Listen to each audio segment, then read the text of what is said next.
واشهد ان لا اله الا الله وحده لا شريك له واشهد ان محمدا عبده ورسوله. اما بعد فاعوذ بالله من الشيطان الرجيم.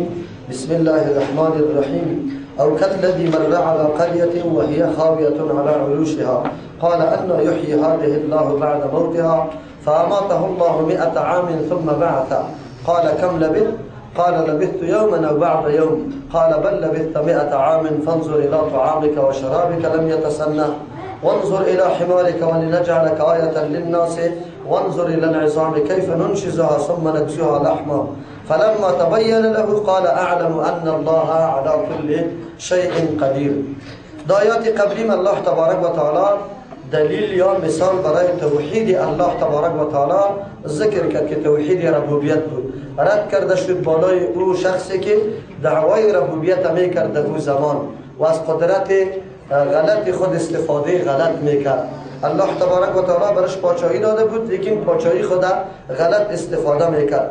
در اینجا الله تبارک و تعالی اصل دیگر دین اسلام ذکر میکنه که او بخش میعاد است، یعنی زنده شدن بعد از مرگ برای محاسبه و نتیجه گیری، دادن پاداش و عوض، چیزی که در دنیا انسان انجام داده. در تمام عقاید اسلام اول و آخر دارد.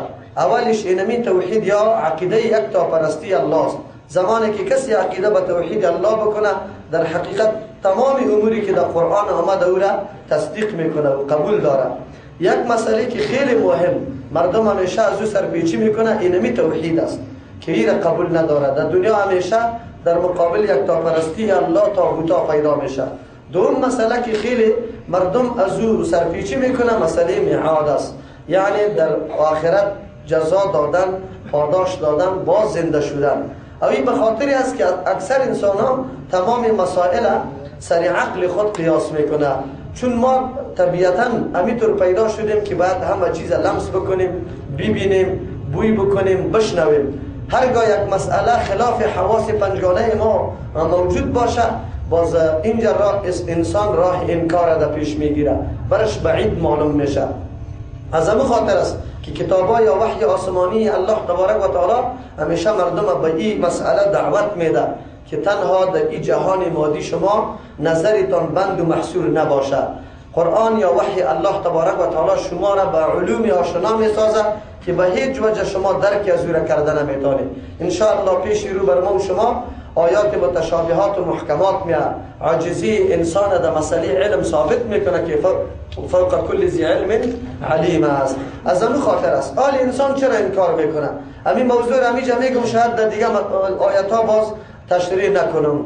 اموری را که انسان مشاهده میکنه اگر به طریق تکرار واقع میشه عادتا برای مردمی طور معلوم میشه که قابل امکان است و سخت نیست. اموری که یک مراتب خلاف عادت واقع میشه این به نظر انسان بسیار بعید می باشه، بسیار دور می باشه. از همون خاطر گاهی اوقات راه انکار را پیش میگیره. اموری که از دست انبیاء علیهم السلام صادر میشه به نام معجزات مردم همینطور فکر میکردن، چون یک مرتبه واقع میشد خلاف عادت انسان ها بود، از اون خاطر راه انکار را پیش میگرفتن، میگه نه امکان نداره.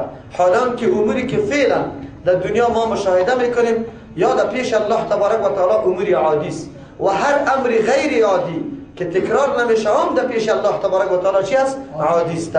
هیچ کدام تفاوتی نداره. فقط در نظر انسان یک امر اگر زیاد تکرار شود او برش عادی معلوم میشه، اگر زیاد تکرار نمیشه او غیر عادی معلوم میشه. وگرنه خود انسان در وجود خود اگر فکر بکنه که الله تبارک و تعالی از یک قطره آب گنده زمانی که در رحم مادر میروه در اونجا چه قسم صورت میگیره، شکل میگیره، خونی بسته میشه، استخوانا در اونجا پیدا میشه، در اون تاریکی های سیگانه که آیت قرآن بر ما میاد الله تبارک و تعالی این ماشین بزرگ انسانی را اونجا میسازه که تا الحال ما از اسرار درون انسانی دنیا عاجز است که کل اسرار وجود انسان پیدا بکنه. چطور یک انسان عاقل که الله برش هوش داده باشه، بصیرت داشته باشه، باز انکار بکنه با دوباره زنده شدن؟ چرا اول پیدا شدن هم به نظر عقل انسانی بسیار دور گپ است، ولی الله تبارک و تعالی او را میسازه.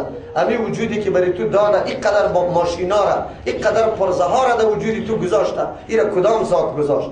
در مادر، در رحم مادر پس اللهی که او اجزای بدنی تو را ساخته آیا نمیتونه که دوباره تو را اعاده بکنه؟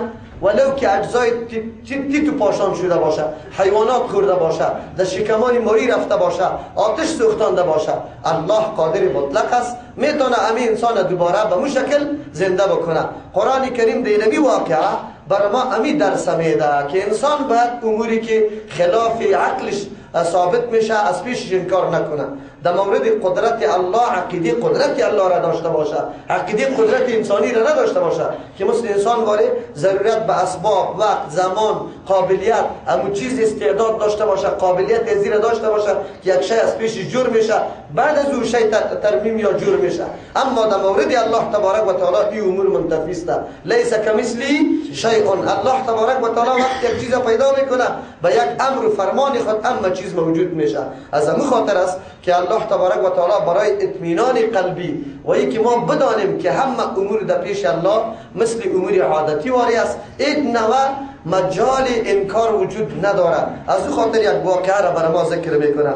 او کالذی مر علی قریة، یا کمال قدرت الله تبارک و تعالی در این واقعه چه قسم ترسیم میشه و این در حقیقت مثالی است که الله اولیای چیست؟ مؤمن است، ولی مؤمن است. مؤمنان را قلبشان روشن میسازه، دلایل حقانیت الله تبارک و تعالی برشان مجسم میشه، مصور میشه. از همون خاطر است که الله تبارک و تعالی واقعه را برای اطمینان قلبی، مثل که اون شخصی که این کار کیر شده برای ما شما اطمینان قلبی محسوس چی میشه؟ بگه ثابت میشه. از او خاطر که انسان باز انکار نکنه، عقیدت داشته باشه که روز آخرت آمده نیست. من مورد سوال و جواب قرار میگیرم و ما پیش براتان گفته بودم که عقیده آخرت عقیده انقلابی است. کدام تغییرات و تحولاتی که در مسیر انسان، در فکر انسان، در وجود انسان میاره عقیده آخرت است. اگر تو در هر موقعی که قدرت پیدا میکنی که ظلم بکنی، مال کسی را بگیری، آبروی کسی را برزانی، به مجرد که در یادت میاد که الله از پیش ما بازخواست میکنه، دستت میگیری. از همون خاطر است در نظام دنیای امروزی اون طایفه هایی که عقیده به آخرت نداره در ظلم خود اول نمره است، پیشتاز است. چرا که او این عقیده را نداره که از ما بازخواست میشه و هر نوع ظلم نعوذ بالله جایز میدانه. شما بعضی تمثیلای همین مردمای ظالم مشاهده میکنید در فیلم ها و در این گپا که چی حالت میشه. اما کسی که عقیده به آخرت داره ولو که هر قدر ظالم باشه باز در پیش رویشی گپ میانه که من پیش الله تبارک و تعالی میرم.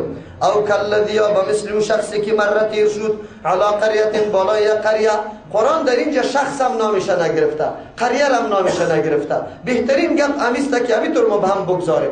اگرچه مفسرین مراد از کسی که تیر میشه او را عزیر علیه السلام میگه، کسی حزقیل علیه السلام نامش میگیره. مراد از قریه بیت المقدس میگیره یا ایلیا را میگیره.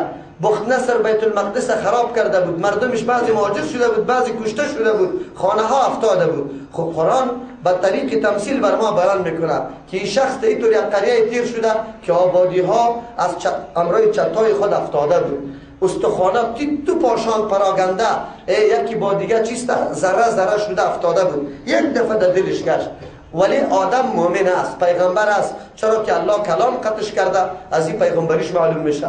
او مؤمن است چرا که عقیده داره که الله زنده میکنه. اما کیفیت زنده کردن چطور است؟ الله تبارک و تعالی همین مرده هایی که اینجا در زیر خاک شده و حتی مردمایی که در یک خانواده و با هم مختلط شدن، چطور الله یارا پس زنده کنه انسان ها؟ کیفیت از این استفسار میکنه و این درس برای ما و شماست که ببین اینی طور حالت برای زیادت ایمانت انسان استفسار کرده میتونه خو یقینت ثابت باشه، مثل که ابراهیم علیه السلام هم همین استفسار کرده. الله میگه و هی خاویتون، در حالی که همین قریه خاویتون افتاده بود. خاویت دو معنا داره، خالی بود از ساکنینشان. او قاعده همین است که هرگاه امارتگرا مردمای زنده نباشه قریه بالکل خالی میشه. او خاویه افتاده را هم میگن علی عروشها، این معنا راجح است. خاویتون افتاده بود علی عروشها، به چتا و سقفایشان، با مای خانه ها افتاده بود، بعد از دیوالا سرش چپه شده بود، یعنی حالت خیلی ویران بود. او خستتون بود. قال گفت می شخص انا یحیی، چه قسم زنده میکنه؟ اینطور نیست چه قسم، به کدام کیفیت، به کدام صورت زنده را خو میکنه، یقین داره. خو صورتی زنده کردن چطور است؟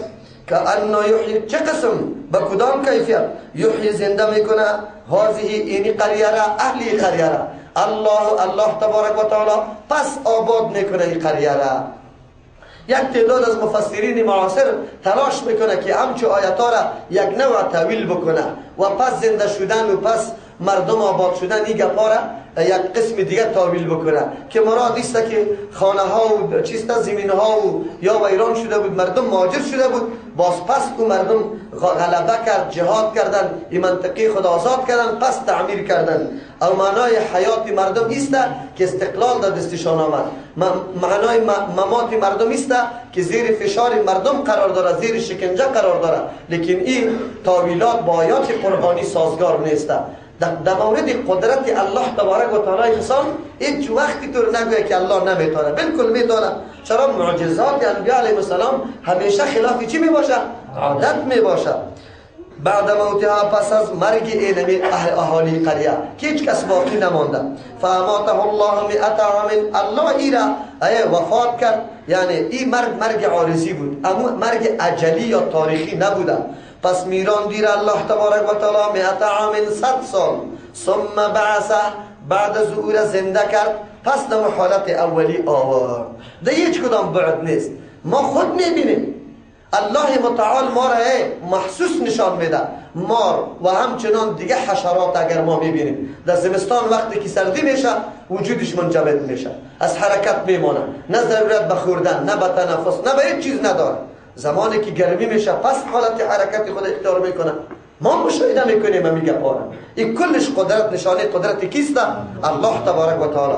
پس وقتی که یک حشره را الله تبارک و تعالی تو خاصیت برش داده که در حالت سردی منجمد شود، هیچ حرکت نکنه، هیچ نیاز به خوردن نوشیدن نداشته باشه، آیا الله انسان نمیتونه به می قسم منجمد بسازه؟ بالکل میتونه. الله متعالی که او کارا میکنه این کارا میتونه. خود تنها در مورد انسان طبیعت اینطور آمده، الله تبارک و تعالی عادتش است که باید خوردن بکنه، تنفس بکنه، بدون از این امکان نداره. اما در مورد یو حیوانات الله این سیستمی زندگی را برشان تعیین کرده. اگر الله عوض کنه این سیستم زندگی را، کدام برد یا دوری موجود است؟ بگه محال موجود میشه. الله از قدرت داره.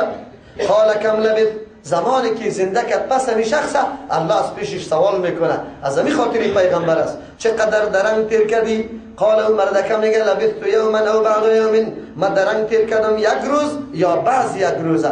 آدم صوبکی داخل شده بود در قریه، حالت خراب دیده بودی، سوال برش پیدا شده بود. حالی که پس زنده شده قریب است که آفتاب چی می؟ یا غروب نکرده بود، نزدیک به غروب بود، یا غروب کرده بود. از خاطر یا اگر غروب کرده بود گفت یک روز تیر کرده، او وقتی که اگر آفتاب غروب نکرده بود چی گفت؟ بعضی روز ما تیر کرده. قال الله تبارک و تعالی برش میگه بل لبثت، بلکه تو درنگ تیر کردی 100 عام 100 ساله. اصحاب کف 300 ساله درنگ تیر میکنه، این 100 ساله درنگ تیر میکنه. از کجا معلوم شود که آدم ثابت بکنه که من 100 سال سرم تیر شده؟ الله تبارک و تعالی اول تعجب به آدم که پیدا میشه در مورد وجود خود است که الله گفت که 100 سال تیر شده.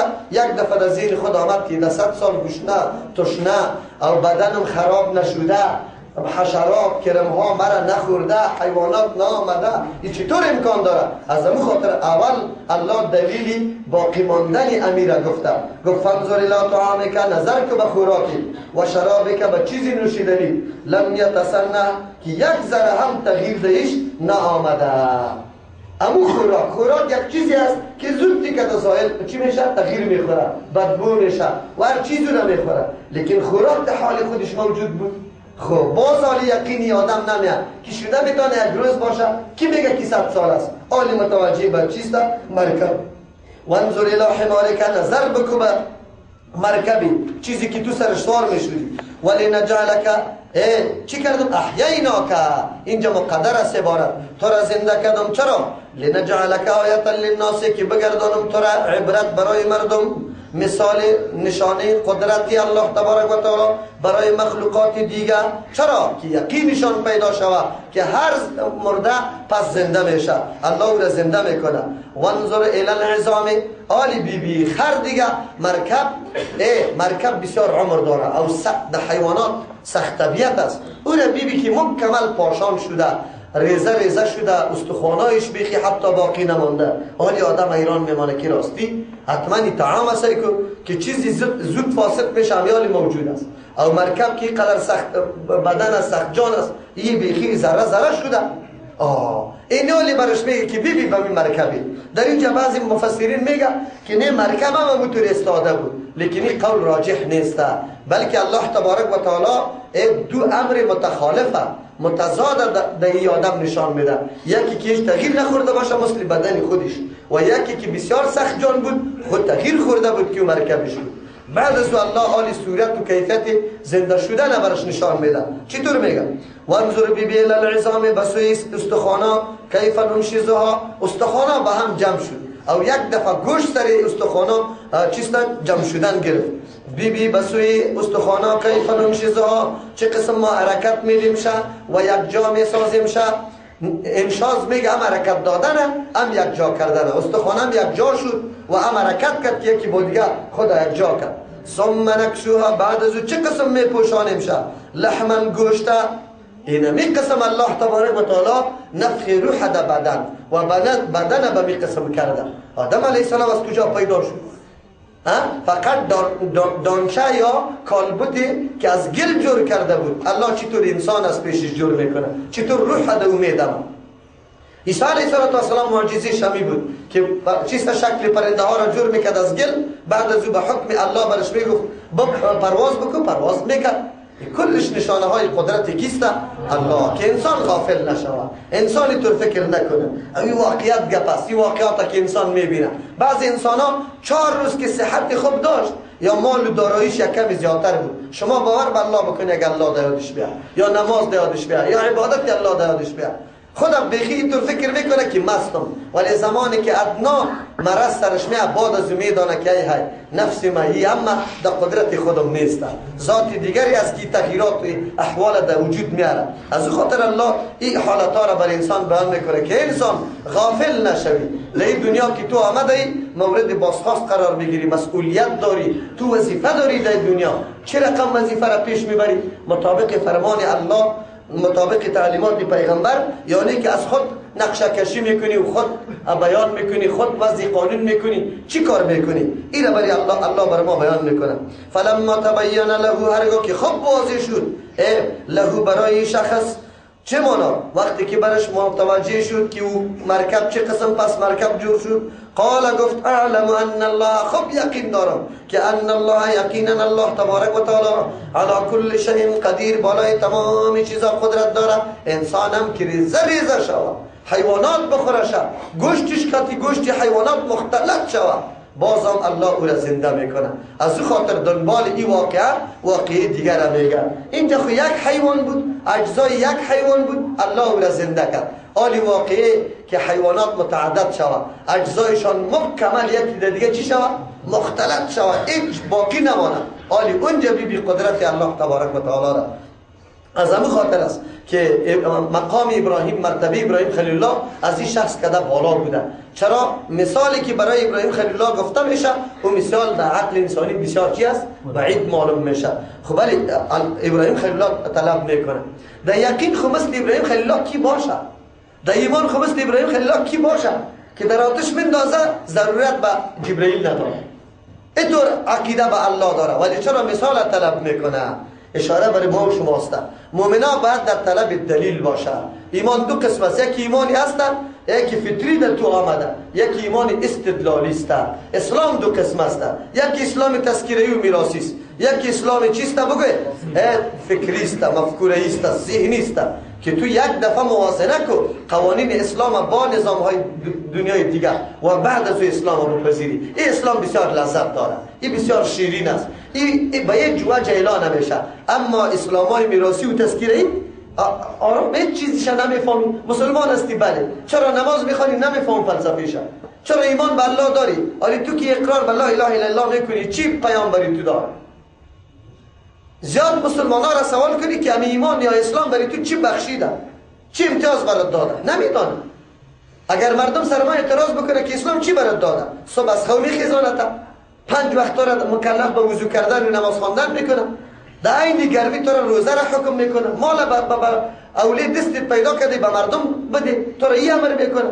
در حج برو قدر تکالیف اونجا بکش. آن چیزی که خلاف طبیعت است، محیط تراش کن، سری تپرد نکن، عطر نزن، بگوی ناخونای تا نگی، دو لباسی کفن مانند بپوش. این کلش اموری است که با طبیعت انسانی گوارا نیست. خیر اسلام برای تو چی میده که تو امیر محکم گرفتی؟ بگوی جواب اسلام اولین چیزی که برای ما میده امن میده. زندگی می امن دنیا و آخرت. اسلام است که در جهان امن نمیاره. بدون اسلام در جهان امن آمده نمیتونه. دنیا که هر قدر پیشرفته شود، هر قدر وسایل جدید پیدا کنه، به الله قسم که کامراهای چیست تعقیبی در خانه و اتاقای کلی انسانهای جهان مانده شود، بازم جنایت صورت میگیره نمیگیره. لیکن بیاید در معاشره پیغمبر علیه السلام، در زمان پیغمبر علیه السلام برویم، در او جماعت و در او مجمعی که در زمان پیغمبر است برویم. اونجا کدام کامره وجود داره، کدام دفتر و دیوان وجود داره، ریاست امنیت وجود داره، بگوی قولی اردو وجود داره، ملی اردو وجود داره، پلیس امنیت وجود داره. ولی چطور امنیت است، چطور صمیمیت است، چطور فضای محبت است؟ از کجا پیدا میشه؟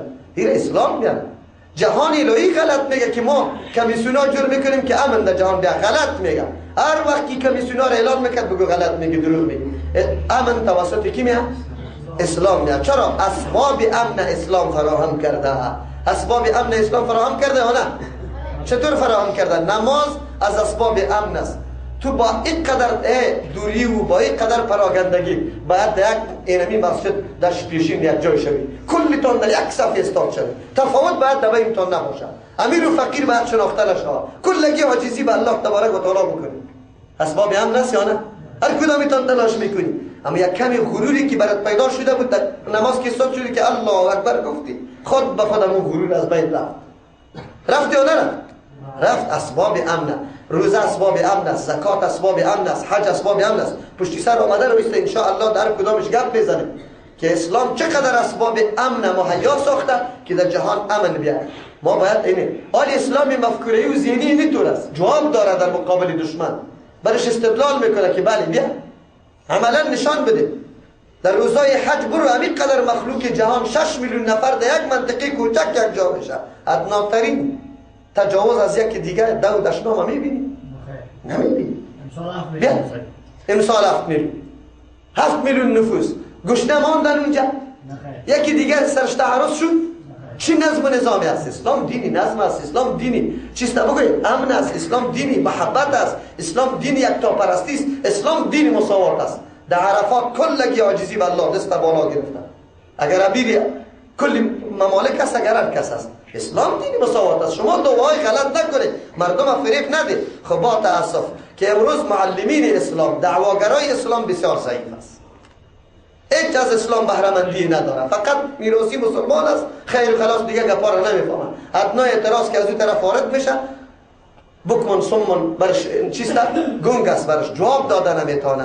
قرآن اینجا برای تو میگه که تو بچه به ملت ابراهیم خلیل الله شد. ابراهیم خلیل الله تنها به ایمان فطری اکتفا نکرد، پشت استدلال گشت که آیا بله صورت و کیفیت زنده شدن چطور است، ما باید این را جستجو کنیم. ابراهیم خلیل الله اینطور جستجو کرده بود، موتو دیگر رقم جستجو میکنه. نگفتم براتون امیالی که حشرات بی در زمستان قرار و قرخت است، زنبور در اونجا است، ولی زنبور جاندار بود، یا ضرورت به خوراک به هر چیز داشت. چطور رو زنده باقی میمونه؟ قدرت الله تبارک و تعالی است. تو استدلال بکن از اینجا. این درخت نمیبینی؟ این مرده نیست امیالی؟ نه نشوه داره، نه نمو داره، هیچ چیز نداره، نه برگ داره، هیچ چیز هم نداره، ولی بهار میشه چی حالت سرش میاد؟ یک درخت خالی را میبینی که سیبای سرخ گرفته، انگوری که از لذتش سیر نمیشی. و انسان تو باید در میعاد و در باز دوباره زنده شدنی در ماحول روزمره سال به سال توی را مشاهده میکنی، سال به سال تو مرده را زنده میبینی ولی بازم تو عقیده نمیکنی. راستیتان بگوی که بعد از این قدر استدلالات اگر یک کسی از آخرت انکار میکنه قابل چه قدر ملامتی است، چطور جزا برش داده شود؟ الله که به کافر جهنم میگه که عذاب دائمی است. چرا میگه؟ کافر از ماحول خود از بصیرت خود، از قابلیت خود، از حواس خود هیچ استفاده نکرد. فقط چی را فهمید؟ خوردن، نوشیدن، خواب کردن. نعوذ بالله. این را غرض دنیای خود قرار داد، از خاطر الله عذاب دائمی برش میده. مؤمن باید اینطور نباشه. اما مؤمنای امروزی با کلش خوپولود است، خوالود است، کلش غافل است، از مزایای اسلام آگاهی نداره. چرا نداره؟ باز میایم در اون مسئله که از کتاب الله دور ماندن، از حدیث پیغمبر دور ماندن. یک حدیث پیغمبر تو بخون در مورد طهارت، باز از او سرش تشریح کن، تشریحات بده که کل طب تو را در یک حدیث پیغمبر جمع میشه. نه او روز دیر نکردیم کل اقتصاد قل العفو جمع نشده بود؟ یک چیزی که زاهد داری مصرف کن سری مستمندا، کل اقتصاد جمع شده یا نشده در یک کلمه قرآنی کریم. اگر ما تفکر بکنیم، خب ما از همیشه از قرآن و حدیث دور ماندیم، افسوس است. خب ما گله کی بکنیم؟ ملاهای ما نمیمانه ما را در ترجمه قرآن، از دیگه چی گله کنیم؟ دشمنای دین خب بعد یک قدر شبهات اعتراضات بکنه که هیچ پرسان نکنه. ما از کی گله کنیم؟ کدام طرف بریم؟ الله رحم بکنه. خب قرآن میخوانیم ان شاء الله، الله برای کل ما و شما بصیرت نصیب کنه. همینطور یقینی که ابراهیم خلیل الله داشت، ادم راه و نقش قدمش الله ما را ببره، همونطور یقینی که او داشت. در حدیث بخاری شریف نه ابی هریره رضی الله عنه میگه که اگر یعنی ابراهیم خلیل الله این گپ از شک نگفته، اگر او از شک میگفت از او کده ما خیلی لایق در چی بودیم؟ در شک بودیم. چرا ایمان ما و از او مقایسه شده نمیتونه. از او خاطری واقعا الله اینجا میگه و از قال ابراهیم رب ارینی، قابل یادآوری در آن وقتی که گفت ابراهیم علیه السلام پروردگار ارینی مرا نشان بده کیف تحیی الموتى، چه قسم زنده میکنی مرده ها را. اینجا موتا جمع است، یک مرده نیست، مرده ها را با هم چه رقم تو زنده میکنی. قال الله تبارک و تعالی میفرما این سوال چرا الله میکنه؟ یک تعداد جهال پیدا میشد، میگفت که ابراهیم خلیل الله شک داشت، نعوذ بالله. الله می سوال ذکر میکنه که همی وهم به کسی پیدا نشود. چرا؟ قال ولم تؤمن، تو یقین نداری در دوباره زنده شدن مرده؟ قال بلا، چرا؟ یا الله یقینم خود مکمل است. ولکن لیطمئن قلبی، لیکن بخاطر که دلم اطمینان بگیره. علمی که از استدلال به دست بیه، از مشاهده به دست بیه، این بسیار قوی میشه، این عین الیقین میشه. چی میشه؟ عین الیقین جور میشه. ما شما پشت عین الیقین باید بداریم، پشت حقیقت بگردیم، پیدا کنیم که اصلی واقعیت کجاست. ما شما را اینمی گفت توصیه است که برادران پشت این و آن نگرده، پشت اعتراضات و انتقادات نگرده، پشت حقیقت جویی بگرده، دلیل پیدا کنی، واقعیت پیدا کنی که حقیقت چطور است. ما شما رو نمیگیم که گپای ما را مکمل بپذیرید، پشت حقیقت برید، قرآن پیدا کنی، جستجو کنی، حدیث پیدا کنی، باز براتان معلوم میشد اصلی دشمنای اسلام کیستند. امی اسلام کی دشمنی میکنه و کی مردم همینطور پس مانده و عقب مانده نگاه کرده که یا بیچاره حتی از مسائل عادی زندگی خود نمیدانه که در مورد اسلام داره. زن و شوهر از مسائل خود نمیفهمن، چه قسم طلاق واقع میشه، چه قسم عدت پوره میشه، این گپا را نمیفهمن. برای ما واضح شود که دشمنای اسلام از کدام ناحیه ما را ضربه میزنن. به الله قسم ای دو سنگرا همین قدر مداخلات نظامی داره، این قدر مضر تمام نمیشه که مداخلات فرهنگیش خیلی مضر تمام میشه، مداخلات تبلیغاتیش بر ما مضر تمام میشه. ما از ناحیه از ساحه اسلام دور کرده رئیس. قرآن بر ما درس میده. ابراهیم خلیل الله از استدلال کار میگیره، میگه لیطمئن قلبی، که قلبم اطمینان بگیره. یک آدم که مسلمان است باید بگه اسلام به خاطر قبول کردم که اینی امتیاز داره، دلش قوت پیدا کنه. امروز در دنیای غرب کسی مسلمان میشه برو حالی بسوزان شاگر او از ایمان خود گشت نمیگرده. چرا؟ او به استدلال ایمان آورده، مقایسه کرده، دینا را با هم موازنه کرده، دیده، سنجش کرده که کدام را حق است کدام غلط است، کدام نیست.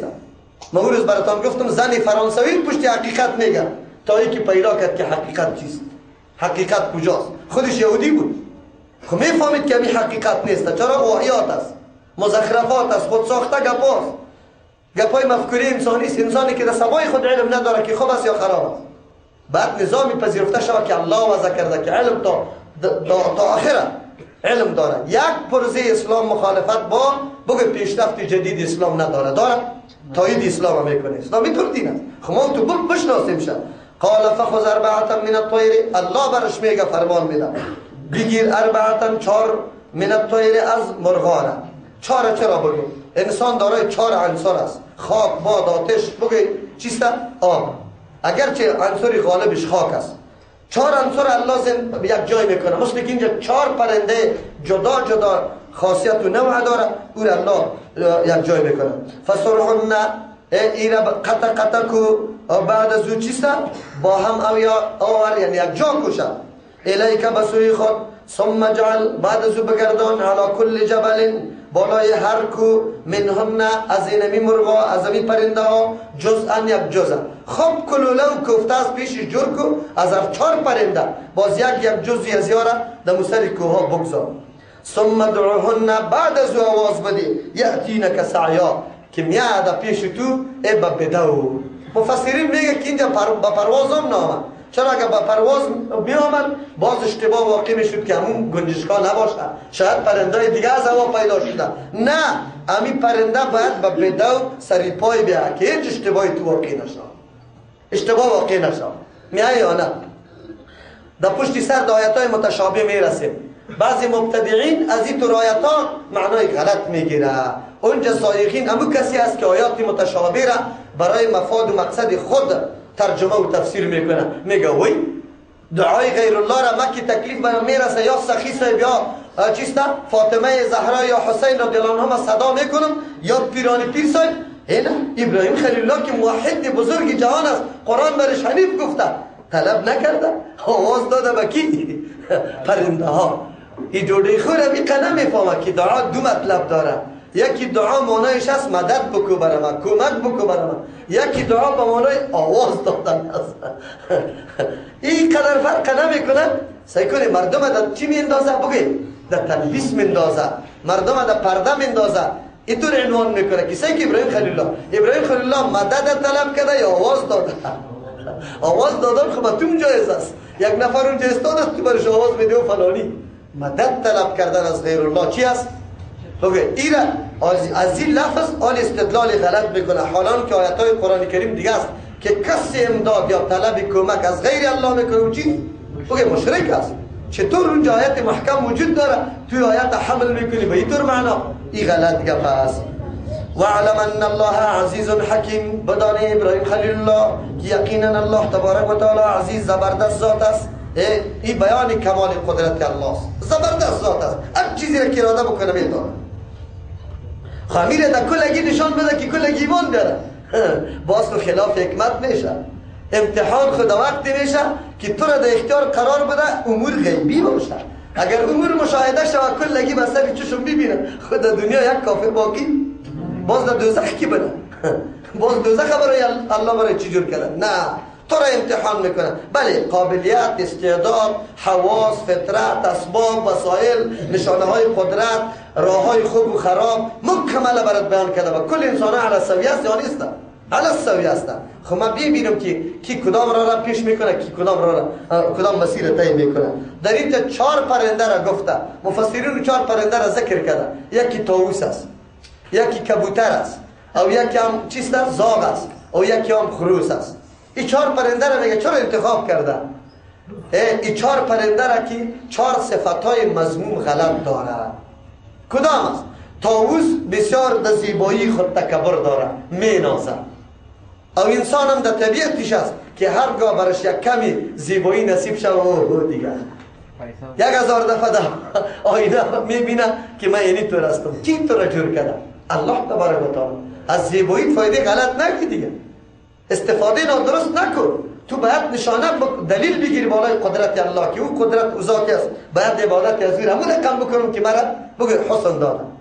اللهم احسن خلقی کما احسنت خلقی. پیدایش مرا درست کرده، اخلاقی مرا درست کن. همینطور که صورتم درست است باید اخلاقم هم درست باشه. تلاش کنید. دوم، کبوتر بسیار غافل است، به وقت خو میره. چی هست بگه؟ پیشکم او را میگیره، گنجشکای دیگه هم میگیره. از او خاطر انسان باید غافل نباشه، به وقت خو نکن. مسلمان ها به وقت خو میکنن، اما تو رست یعنی به موقع چی در خو میکنیم؟ آلی خوب وسایل خو کردن بر ما آورده. در 2 بجه و 1 بجه، در 9 بجه و 10 بجه که وقتی خوم است، اونجا تلویزیون برام سریال مانده.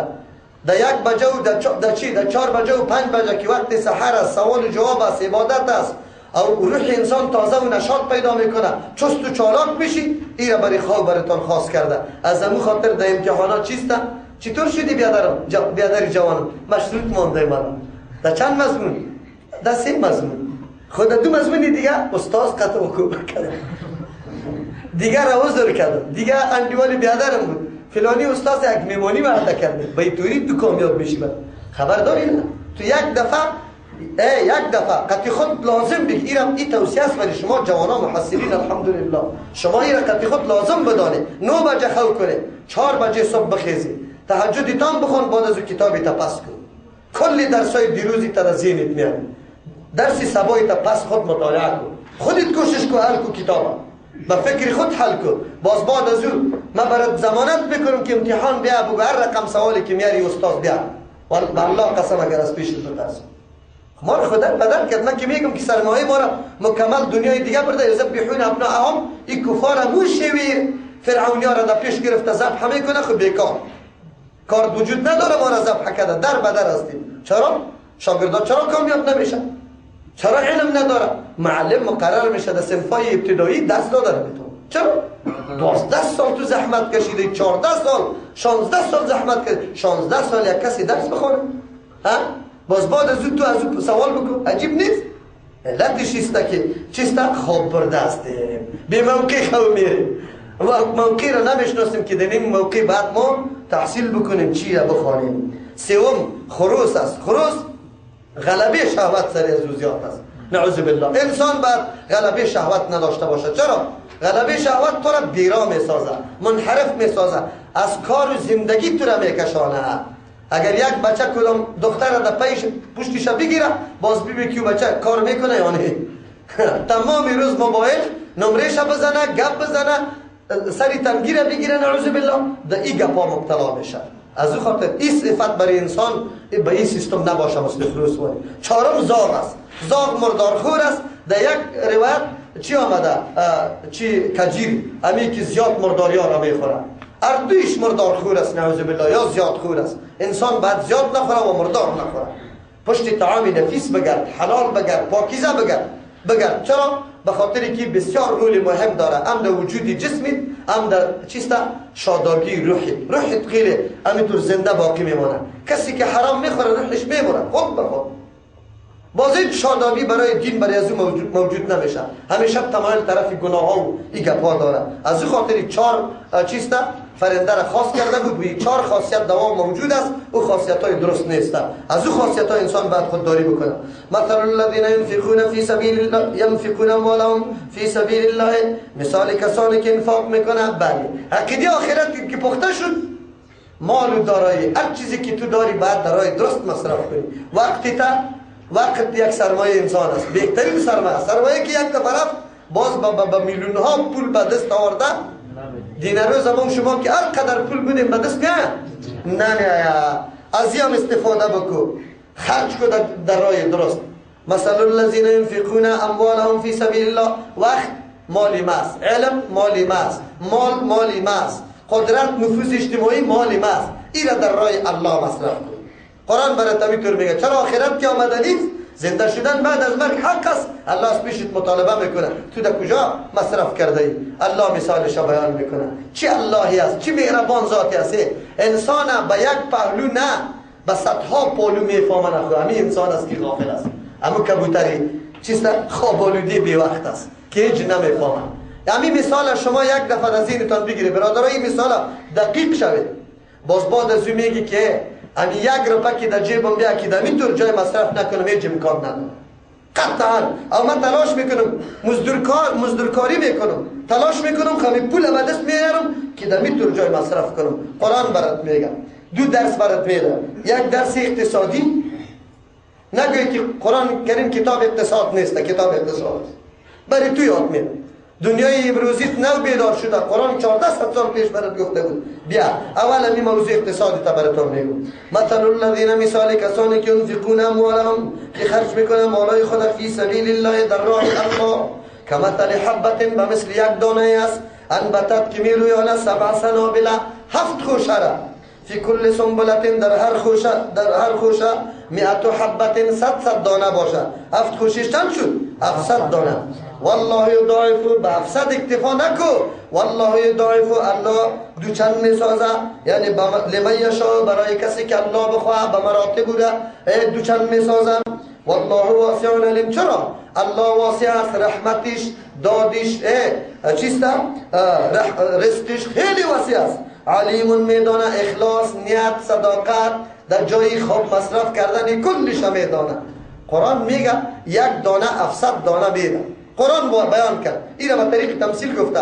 کلمه 700 در لغت عربی افت در یکن افت عدد اکثر است در نزد عربا. در دهن 70 چیست؟ عدد اکثر است. در صدها 700، در هزارها 700 عدد اکثر است. این برای اکثریت گفته. قرآن برات میگه 1 دانه را اگر تو در زمین بکاری 7 خوشه میگیره، هر خوشه 100 دانه میگیره. این کی میشه؟ دهقان ماهر باشه، یکی وقتی کاریدن شراب داشته باشه که در کدام وقت خیلی مفید است. 2 زمین خیلی مناسب که چی قوت داشته باشد، در جای مناسب باشد. 3 4 دانه خیلی دانه درست باشد، اصلاح شده باشد. 4 در وقت تو آدم موانع و مزاحم از این دانه را دور کنه، مرچه را نمانه، مرغ نمانه که دانه را بخوره. زمین اگر یخک زد چی کنه؟ بگوی پخمال کنه شد که او برای بعد از اون متوجه شود، کود بده، قوت بده، در موقع آب بده. پس چند چیز ضرورت است؟ دهقان ماهر، وقت خیلی خوب، مکان زمان خیلی خوب، دانه خیلی اصلاح شده و خوب، دیگه مزاحمات دور کردن او دیگه قوت برای ازی دادن. اینی دانه باز چیسته 7 خوشه میگیره، 700 دانه میشه. قرآن کریم برای ما بیان کرده بود که ای مردم، اگر شما در یک زمین کدام چیز میکاری باید اینمی صفتها را باید در لحاظ داشته باشید. اگر این صفتها را لحاظ کرده 1 دانه تان 700 دانه را میاره. اگر این را لحاظ نکرده دانه خراب بود پوچک یک سبز نمیکنه. بی وقت کاریدی در تیرما یا در بهار نکارید، در تابستان کاریدی سبز میکنه، خوب باز در مقصد نمیرسه. چرا؟ بی وقت است. ماهر نباشد دهقان در این طور جای میکنه که او زمین اینقدر تلخ است که این دانه را چی میکنه؟ بیخی گنده میکنه، هیچ سبز نمیکنه، قوت نمیده. آلی مردم فهمید، دنیا امروز فهمید که تخم اصلاح شده بسیار مفید است. زمین باید یک دفعه ارزیابی شود که زمین کدام نوع زراعت خیلی خوبش میکنه. در هرات افیون برآمد به خاطر بند کردن کوکنار، آلی دیگه زمین ها ارزیابی می شود. چرا از سابق ارزیابی نمیشه؟ که زمین هرات از زعفران خوب میده، زمین بامیان وقت فهمیده مردم چی میده؟ بگید کچولی خوب میده، برو که سنگاواری لول میکنه، در یک سیب تخم ریز کچولی میکنه، 4 خروار 5 خروار کچولی میگیره. هر سرزمین همیتور برای خود یک خاصیت داره و زراعتش خوب است. برای زراعت باید همینطور ماهران موجود باشد. کل سرزمین ها و ولایت های افغانستان باید یک دفعه چک کنه، ارزیابی کنه، مطالعه کنه که کدام سرزمین کدام درخت کدام زراعت برای مفید است. تخم اصلاح شده را پیدا کنه که هیچ نوع خرابی درش پیدا نشود. دهقان تعلیم بده، این خود نیست. قرآن میگه پاره برای ما میگه. یوسف علیه السلام ماهر اقتصاد نبود، خواب پاچا را تعبیر کرد، برای ازوان چی داد؟ بگوید درس داد که گندم در دانه های خود در خوشه هایش نگاه کنه. چرا اگر اینطور بکشه 1 سال 2 سال که دیر شود تلخ میشه، نان نمیده. در خوشش نگاه که خاصیت اصلی خود چی میکنه؟ نگاه میکنه. مورو کرمو ای گپا برای زده نمیتونه. میرسیم بخیر در سپاره 13 اونجا واقعه را برای ما بیان میکنه که یوسف علیه السلام پوره اقتصاددان بود یا نه، در زراعت ماهر بود یا نه. قرآن اینجا مهارت برای تو در زراعت بیان میکنه. سابق ما و شما سیب داشتیم، 1 سال بگویه اینقدر پر میگیریم که شاخا غرسه میده میشه. بجای ازی که او در پخته شدن برسه در محالت خامیش مکمل میده میشود، هیچ بهره نمیگرفتیم. دیگه سال لخ درخت بود. حالی چرا درخت های سیب هر سال ثمر میده؟ زراعتی، سیبی زراعتی آمد. قرآن درس داد که تو معلوم کن. قرآن بر ما میگه ورسل الریاح لواقحه، ما بادها را حامله کننده روان کردیم. درخت هم مردو چیسته مذکر و مؤنث داره. این شاخه یکی دیگه که میخوره با ثمر به بار میاره. حالا دیگه پیوند کن. الان اونجا چی کن؟ درخت شاخ معنس مذکر پیوند کن، در مذکر معنس پیوند کن. همه سال میوه بده. قرآن بر ما درس داده بود. دنیای جدید نوی گپا را پیدا کرده. قرآن 14 سال پیش گفته بود. ما متوجه گپا نبودیم. این موضوع اقتصادی تا که ببینه که قرآن موضوع اقتصادی را بر ما بیان میکنه. پشت تخم اصلاح شده بگرد، زمین درست پیدا کو، در وقت وعده بکرد، قوت برش بده. چرا؟ اینمی قسم در انفاق فی سبیل الله استفاده بکار است. حالی بیا در انفاق فی سبیل الله. حالا کراکری را طلب کردیم، روزی پنجشنبه ختم دارم. کارتا را توضیح کرده رایستی جناب مومن تو قرآن مطالعه کن، کتاب الله را بخوان، بعد از تو حالی اقدام به صدقه بکن. اقدام به چی رقم صدقه بکن؟ اول دانه را پیدا کن، دانه خوبی شد، زمان خوبی شد، جای خوبی شد، ریا نباشه، تکلیف نباشه به مردم، زیاد مصارف زیاد نشه. یک نفر تربیت کن، یک نفر میفهمی؟ مثال کیست ای؟ مثال او کسی است که یک نفر کسی را پیدا کرده که خوب استعداد داره، غریب بیچاره آدم است، در پانتون درس خوانده نمیتونه، در مدرسه رفته نمیتونه. تو دیدی که استعداد این بچه خیلی همینطور وقاد است، داغ میشه، شعله‌ور است، برش گفتی همین کل تکالیفی سر من درس بخوان. کسا نگویی لباسیت، نانیت، نفقیت مکمل سر من. مرا نفقه دادن، رفتم ترجمه قرآن کردم، من پس آمدم درس شروع کردم، درس قرآن کریم. یک نفر مرا تربیه کرده، یک نفر. من یک نفر هستم، خب من تربیه میکنم در بین. اگر 1000 شاگرد دارم، حتما 7 نفری تو شاگردای مخلص پیدا میشه که امیرای مرا تعقیب میکنه، هیچ ماندنی نیست. سرم که بده امیرا را تعقیب میکنه. هر 7 نفر برای خود باز 7 نفر چی میکنه؟ جور میکنه. باز 7 نفر جور کرده رایسته. قرآن برات میگه یک دانه را بکاریم سال که 7 خوشه خوبش سالم به دست بیاد. دیگه سال 700 دانه است، این را بکار. یک دانه 7 خوشه گرفته، 7 خوشه چند؟ 700 دانه گرفته، این را در جای درست بکار. 700 باز چند هر کدامش چند دانه میاره؟ 700 دانه ضرب کنه 4,90,000 دانه را باز در وطن مکمل فرا میگیره یا نمیگیره؟ باز 700 به ضرب 700 کنه چند میشه؟ افغانستان کندو جور میشه برای خوراک. نه دستی تا به پاکستان دراز کن، نه به ترکمنستان، از هیچ کس نیاز نداشته باش. قرآن برای درس میده بکار دانه های سالمه سال به سال. الله تبارک و تعالی مثال نفقه را اینمی میگه. اگر یک عالم قرآن پیدا کردی، حدیث پیدا کردی، او 7 نفر شاگرد پیدا کرده، 7 منطقه رفت، هر کدامش 7 شاگرد پیدا کرده رویسته، هر کدامش باز 7 شاگرد پیدا کرده رویسته. مردم سری قرآن و حدیث مکمل سیراب میشه یا نه؟ منطقه را مکمل علمای قرآن و حدیث میگیره یا نمیگیره؟ خب ما همی اقدام کدام دفعه کردیم؟ راستی تا نبگیم. یتیمی که در زیر سرپرستیم است، همی اقدام نکردیم که برای درس بخوانه، میگه برو در نانبوی نان بیان، در بازار گل پیره بیان. ما اونطور مردم هستیم، داد میزنیم، خیرات میکنیم. من که دیروز براتان گفتم که این خیرات ها ستون فقرات اسلام میده کرده، در بدر کرده ما مسلمان ها را. راستی تا نبگیم. اگر در کل گوشه های کابل همینطور ترجمه و درس قرآن موجود باشه، شما کدام حراسی دارید که الان دنیای غرب میه، یهود میه یا نصارا میه؟ باز حراس براتان میمانه؟ قطعا نمیمانه. خب ما نکردیم همی کار، کسی را تنبیل نکردیم، نگفتیم که نمی آدم باید خدمت بکنه، زمینه را برش مساعد بکنیم. تنها این را در مورد علم قرآن و حدیث نمیگم. یک نفر انجینری ماهر داریم، خیلی ورزیده است، در تمام امور مهارت زیاد داره، حکومت مردم مسلمان امیر تنبیل کنه، چی نیاز داری؟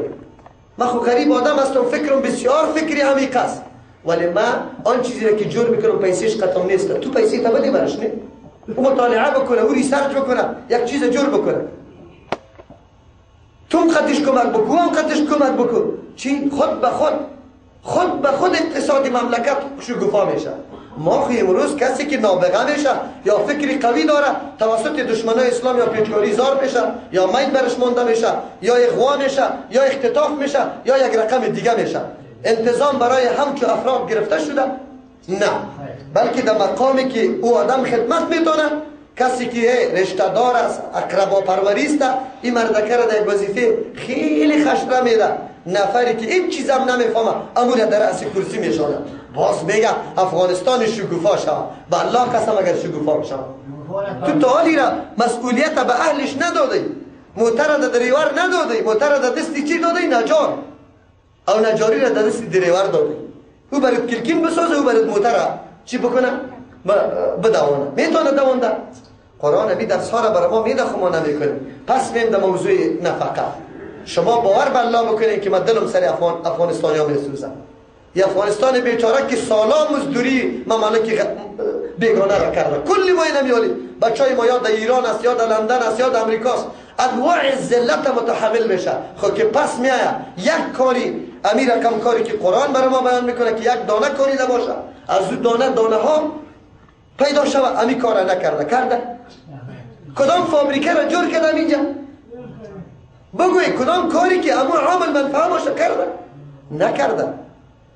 در راه دعوت و جهاد مصرف کردن اینمی رقم است، مثل که یک دانه 700 دانه را میاره. تو برو بمر 1000 سال بار، 5000 سال بار، این سلسله خیرات و صدقه دوام داره. هر روز که قرآن پس میشه، ترجمه قرآن میشه، تو خطش هستی؟ تو خطش نیستی؟ من قرآن پس کرده میدم. پاکستانی که برای من یک واده نام داده که تو من دیلمی ترجمه قرآن شریک است، ثواب کنم. اگر من دعا بکنم اگر نکنم، خدمتم که در دین میرسه قطعا شریک است. خبر داری نه؟ چرا که مرا تربیت کرد، برای من زمینه را مساعد کرد، اما مساعد کرد. امروز علمای ما کل از اونجا تحصیل کردن میاد، داخلی مفت است. افغانستان چرا نیستن؟ چرا یک مدرسه خصوصی نداریم که تمویل شود از طرف ملت؟ این دولت به او سر کار نداشته باشه. داریم در افغانستان که مدرسه که شهرت داشته باشه، در لنگی بسته شود، در دوری حدیث شود، کلش وابسته به دولت است. دولت هم چیزی میکنه که یک سال یک نصاب است، دیگه سال دیگه نصاب است. مردم ها سراسیمه شده که اول چی را بخونیم، چی را امتحان بدیم. این خدمت هاست. شما بگویید که حالی کسی که مؤمن واقعی است یک 16 پولی خود بیجا مصرف میکنه تا وقتی که ترجا پیدا نکنه که نمی رقم باشه که برش حتما 700 خوشه پیدا شود.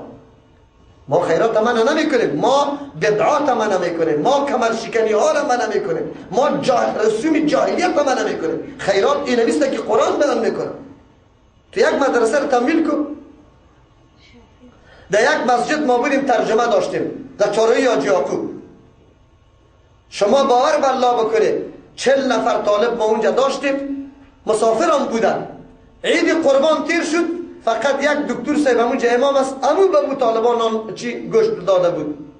اگر خود یک نفر دیگه هم یک پا گوشت روی کرده باشه، او کلی مردم معلومات بود برش که اینجا شاگرد هستن. یا خود کلش ریاض، کلش سمعت است، خود شهرت دادن است. مردم برش فلانی خان بگه ختم داره، پشتش میایه. اینه آلی آیتا را خوانده برو که در کمرت میزنه و نه افسوس بکشی، دستی تا قخمال کنی که های چی مصارفی کردم من، به خاطر چی کردم. قرآن برات میگه نکو. راه دعوت و جهاد زنده نگاه کن، تمویل کن، یک مجاهد تمویل کن، برو در سنگر نان و نفقه خانوادیت سرمه هسته. تو امورت چی کن؟ او سرحدات اسلامی را نگاه میکنه، او برای تو تربیه میده مجاهد دیگر. این همین قسم عالم تربیه کن، همین قسم. باز تو بیبی که برای تو چی میاد که به اولاده و نبیرین صدقه جاریه دوام داره یا نداره؟ ما خود نمیکنم. خوب الذین ينفقون اموالهم، دوم طایفه، کسانی که خرج میکنن مالای خود فی سبیل الله، در راه الله. راه الله را پیش تشریح کرده بودم، برای اعلای کی؟ کلمت الله، که دین الله غالب شود، دین الله گسترش پیدا کنه، دین الله عام شود، خاص و عام سر دین الله معلومات پیدا کنه. ما خوب میدانم شما باور به الله بکنید. خواهرای داریم که به الله قسم یک روزم از دلش نمیبره که در مدرسه را قضا کنه، ولی جیبی خود سعی میکنه که کرایه موتر نداره، کتاب مدرسه را داره، وجود نداره. پیش ما خودی ما مراجعه کرده، ما بالکلی معلومات ها را داریم الحمدلله. اینطور نگه که مردم دین دوست نداره. الحمدلله همینطور خواهرای ما همیالی دمی شهر کابلی که مردم میره یک تیکه مرکزی فساد میگه، همینطور خواهرای داریم که ان شاء الله قدم به قدم فاطمه رضی الله عنها میمونه. همینطور مبارز است، همینطور دعوتگر است، همینطور مخلص و دیندار است. خود چیست موقع برش نیست، زمینه برش مساعد نیست. چی بکنه بیچاره؟ یا از طرف خانواده ظلم است نمیمانه شد، یا کرایه نداره، یا عذر دیگری برش پیش است نمیتونه. بچه ها خوب است، همین بچه ها داری فعلا کلگی شایق ترجمه قرآن است. برای من با 10 مراتب زنگ زده شده که برای ذکورم کدام موتر است یا نه. به خاطر چی سوال میکنه؟ خب بیچاره نداره. در این مرکز اگر بیا از یک جای دور 3-4 موتر تا بالا میشه، در 3 ساعت نمیرسه، او که برسان چقدر پولش مصرف شده. از همون خاطر وگرنه دین کلگی دوست داره، قرآن کلگی دوست داره، هر کس میخواه، زمینه برش مساعد نیست.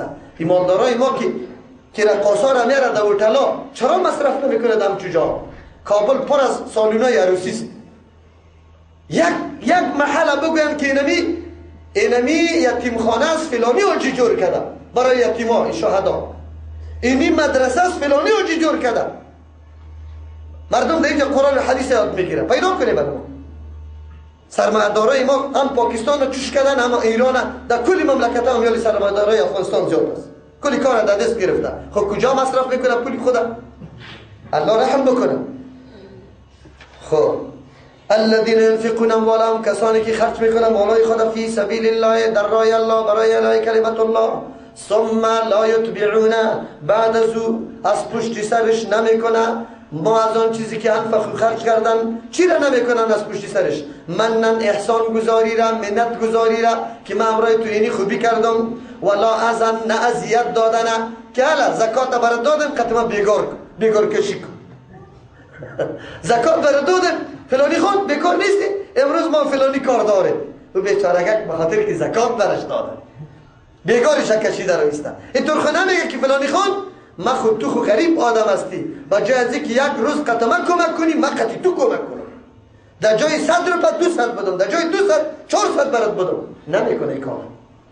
در افغانستان کلش چیسته یتبعون ما انفقوا من نوبل ازن است، یا منت میگذارن یا بگوی اذیت میدن. الله چی میگه؟ لهم اجرهم عند ربهم، کسایی که لا یتبعون از پیش نمیکنن ما انفقوا از آن چیزی که خرج کردن، منن احسان گذاری نمیکنن، منت گذاری نمیکنن، ولا اذن اذیت دادن، لهم بیتر مردما اجرهم پاداششان است، عند ربهم مزدشان است بنزد الله تبارک و تعالی. همونطور هدر نرفته. ولا خوف علیهم، آنقدر ثواب الله برشان بده که نمی باشه خوف بالایشان در روز قیامت. خوف نداره. چرا؟ در راه درست مصرف کرده مالی که الله برش داده. هیچ رقم خوف نداره که من غلطی کرده باشم در مال که الله برم داده. ولا هم یحزنون، غمگین هم نیسته. چرا؟ آن چیزی که مناسب بود انجام داده. چرا غمگین باشه؟ قول معروف، بله بعضی اوقات انسان قدش چیزی نیست، نفر سائل برات پیش میشه، الله برات ادبی دادن ندادن یک چیزی را برات میده. قول معروف، سخن خیلیش شایسته مقبول، سخن سنجیده موزون، و مغفرتان بخشش کردن، خیرون بهتر است من صدقتن، از او خیراتی که از او صدقی که یتبعها اذا پشتی سرش چی باشه؟ اذیت باشه، دودشنام باشه. قرآن چی آدابی میده؟ نفرای سائل خیلی شله می باشه. آلیان تبین کپرکا و دی چیسته بگوی تنبرایی که موترا سلو میشه در اونجا هسته، علاقه دنید نیسته. اگر چیزی قطع نیسته بسیار دعا برش بگو. قول معروف چیسته؟ مفسرین میگه برش دعا بگو که الله تو را زیاد بده، به این دادنا چیزی نمیشه. یکی قول معروف برش بگو که می فعلا در جیبم چیزی نیسته، معاف انشاء الله دیگه وقت برات میدم. دو قول معروف گفتار خوب برش چی برش بگوید؟ برش بگوید که الله تبارک و تعالی تو را زیاد بده، اما چیزی کمی که نداری همین قدر دعا خوب برش بکن. و مغفرتون اگر زیاد شله میشه بدگویی برات میکنه که چرا نمیدی، تو باید بخشش کنی، شهر تیر شوی سری نبی سوالش پرده بندازی. مغفرت چند معنا پیدا کرد؟ آلی اگر شله گرفته تا کش میکنه تا کالای تا تو را آلی در پیش دیگر را معرف میکنه، دیگر تو در گذر کن، خیر است. او محتاج است که برای توی تو چسبیده. دوم ترجمه و مغفرتون، یک آدمی سائل آمده در خانه، آلی او امی فقری خودم میپوشانه، تو به مردم افشا نکشه، پرده بنداز سری نمی سوالش که قطش کمک کرده. خیرون بهتر است من صدقت نزو خیراتی که یتبعها اذا، که از پشت سرش اذیت باشه. هم پیسه برش میدی برو تگم کن، تو اینطور است اینطوری نگویی. نه، شکر بکش که الحمدلله الله سیکم مرا اینطور پیدا نکرده. اگه من می رقم نمیدم چطور میکنم؟ شکر الله را نمیکشی. نام الله را برات میگه به خاطر رضای الله بدی تو نمیگی. او در حدیث از کسی که به نام الله کسی طلب کرد حتما چیزی بده. غیرت سر نام کی بکن؟ چرا که الله با سر تو که سر نام الله غیرت کردی، الله سر تو غیرت میکنه. بالکل عوضش الله برات میده. ولی به هزارها اینطور فیورالای داریم که همینطور بندل بست بده، همینطور توانش داره. خب میده. براتون قصه کردم که یک نفر در توی خود من در سر مقبره تقریر کردم، بعد از یک دگروال سے پیش شد گفت مولوی صاحب این صحنه که تو قصه میکنی من خود با چشم سر دیده.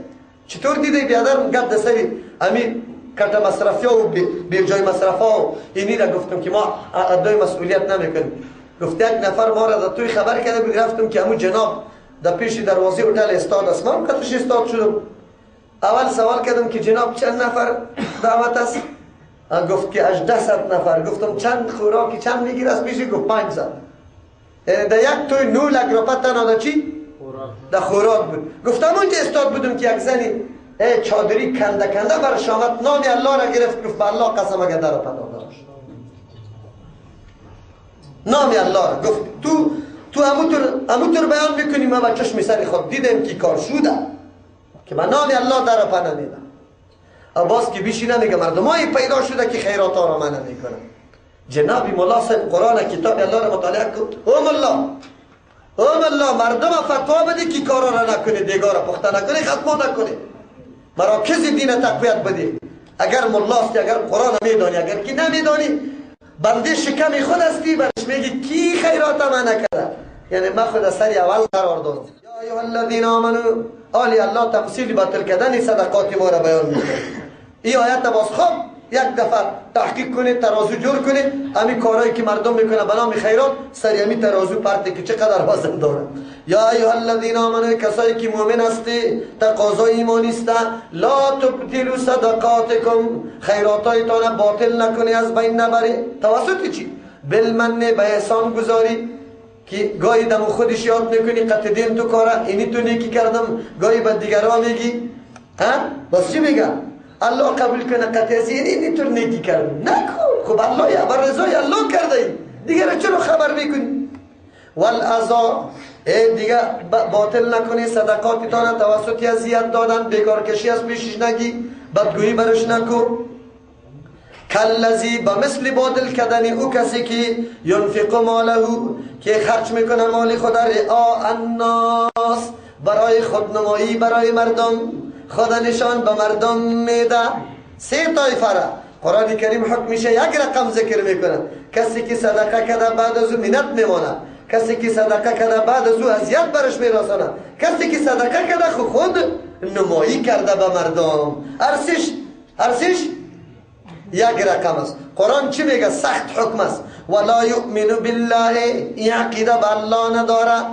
اگر به الله عقیده داشته باشد چرا به مردم خود نشان میده؟ ایمان الله تقاضا میکنه که خدا به مردم نشان نده، صدقه تا در جای درست پشت و پوشیده بده. میاد پشتی سری آداب صدقه دادن هم بر ما بیان میکنه، نکو خدا نمایان. اصلا تو سری الله عقیده نداری که پاداشی تا الله میده. والیوم الاخر، بر روز آخرت عقیده نداری. از همون خاطر مفسرین میگه این مثال منافقین است، نعوذ بالله، که ایمان و عقیده نداره کار میکنه. ولی امروز مسلمانای ما که داد میزنه، خدا کلان تراش میکنه مؤمنین، امی گپ دیش است، خودنمایی میکنه یا نمیکنه. رعا الناس. من خبر ندارم ای برادری مسلمانم، الله خبر داره، نیتی تا خبر داره، عملی تا خبر داره. برای من نگو که چطور هستی چطور نیستی. قرآن برات معیار ما.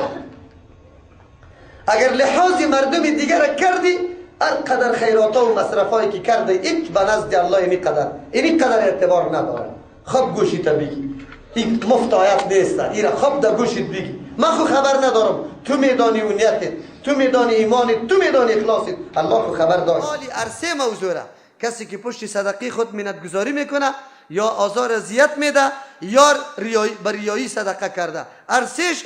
هر سه را به تمثیل میکنه به یک مثال. او مثال چه رقم است؟ الله میفرماید مثل که یک کسی بگیره خاک در سنگ لشم خاک پرتی دانه را بکاری او خواب دانم کاریده شده، ناگهان باران خیلی تیز جاله بیایه، این خاک در سر سنگ لشم باقی میمانه یا میره؟ با امرای دانه میره یا نمیره؟ تو زحمت کرده دانه را کاریده، خاک چقدر در اینجا آورده، لیکن تمه داشتی که از این چیزی یکم 700 دانه شوه، لیکن این چیز هم باقی نمان. چقدر مثال محسوس است، چقدر مثال خیلی آموزنده است اگر انسان درک بکنه. برای اگر مصرف میکنی یا صدقه کرده پشت سرش احسان میگذاری یا صدقه کرده پشت سرش اذیت است، با مثل که خاک در چی سری سنگ لشم مانده و بعد از او باران تیز آمده. قرآن میفرماید فمثله مثال امی ریاکار که دو نفری دیگه به مثل ریاکار شده بود، هر سه شان در یک ردیف قرار گرفته. مثال آدم که مثل صفوان، یعنی عمل کرد و زحمتی اینمی آدم به مثل امو صفوان، او سنگ لشمی است، علیه تراب که بالای سنگ لشم خاک باشه، فاصابه برسه بینمی خاک وابلون باران تیز، فترکه بگذاره سنگ لشم سولدا، امیق قسم لشم که هیچ نه خاک باشه نه دانه باشه، زحمت و تکلیف تو مکمل از بین رفته باشه، اینمی قسم صدقه از بین میره. حالی شما خوب فکر بکنید که ختما ریاییست یا الهیست؟ 3 و 4 و 5 و 6 ریاییست یعنی که الهیست للهیست؟ کدامش است؟ شما خوب فکر بکنید. این مسابقه ها که گرفته میشه للهیست یا خودنماییست؟ کدامش است؟ اگر تو للهی میکنی کسی هم از پیشت خبر نشه، پشت سر ای ادبا میاد، ای ادبا بر ما ذکر میشه، هیچ کس از پیشی آگاه نباشه. خوی تو مرکز تقویت داده باشی یکی بزرگترین مرکز اسلام باشه در کار خدمت خیر و در خدمت اسلام، اونو طور کار بکن. تلویزیون ها را مردم ها را طلب نکو که فلانی خان اینی کار کرد، نامیتم کلان گرفته شد ملا صاحبان باز دانی خود کاچی مدحی تو را بکنه. نه، او منظورش نمی بود که تو ملا صاحب را خوب معرفی بکنی. نه، اگر اموتور نامش معلوم نباشه نامش نگیری مدحش بکنی، بالکلی مدح درست است. قرآن هم اموتور مردم مدح کرده، اگر نامش گرفتی باز توم چاپلوسی کردی. این کار نکن، عالم خب باید این کار نکنه. قرآن بر ما میگه لا یقدرون علی شیء مما کسبوا، قدرت نداره امی آدمی مرایی، امی آدمی که بعد از صدقه خود احسان کرده، امی آدمی که چی کرده؟ بگه بعد از صدقه خود زیاد داده، هیچ کدامشان قدرت ندارن علی شیء به حاصل کردن چیزی مما زان چیزی که کسب کردن، یعنی هیچ نوع ثواب برشان حاصل نمیشه، مکمل برباد و باطل شده.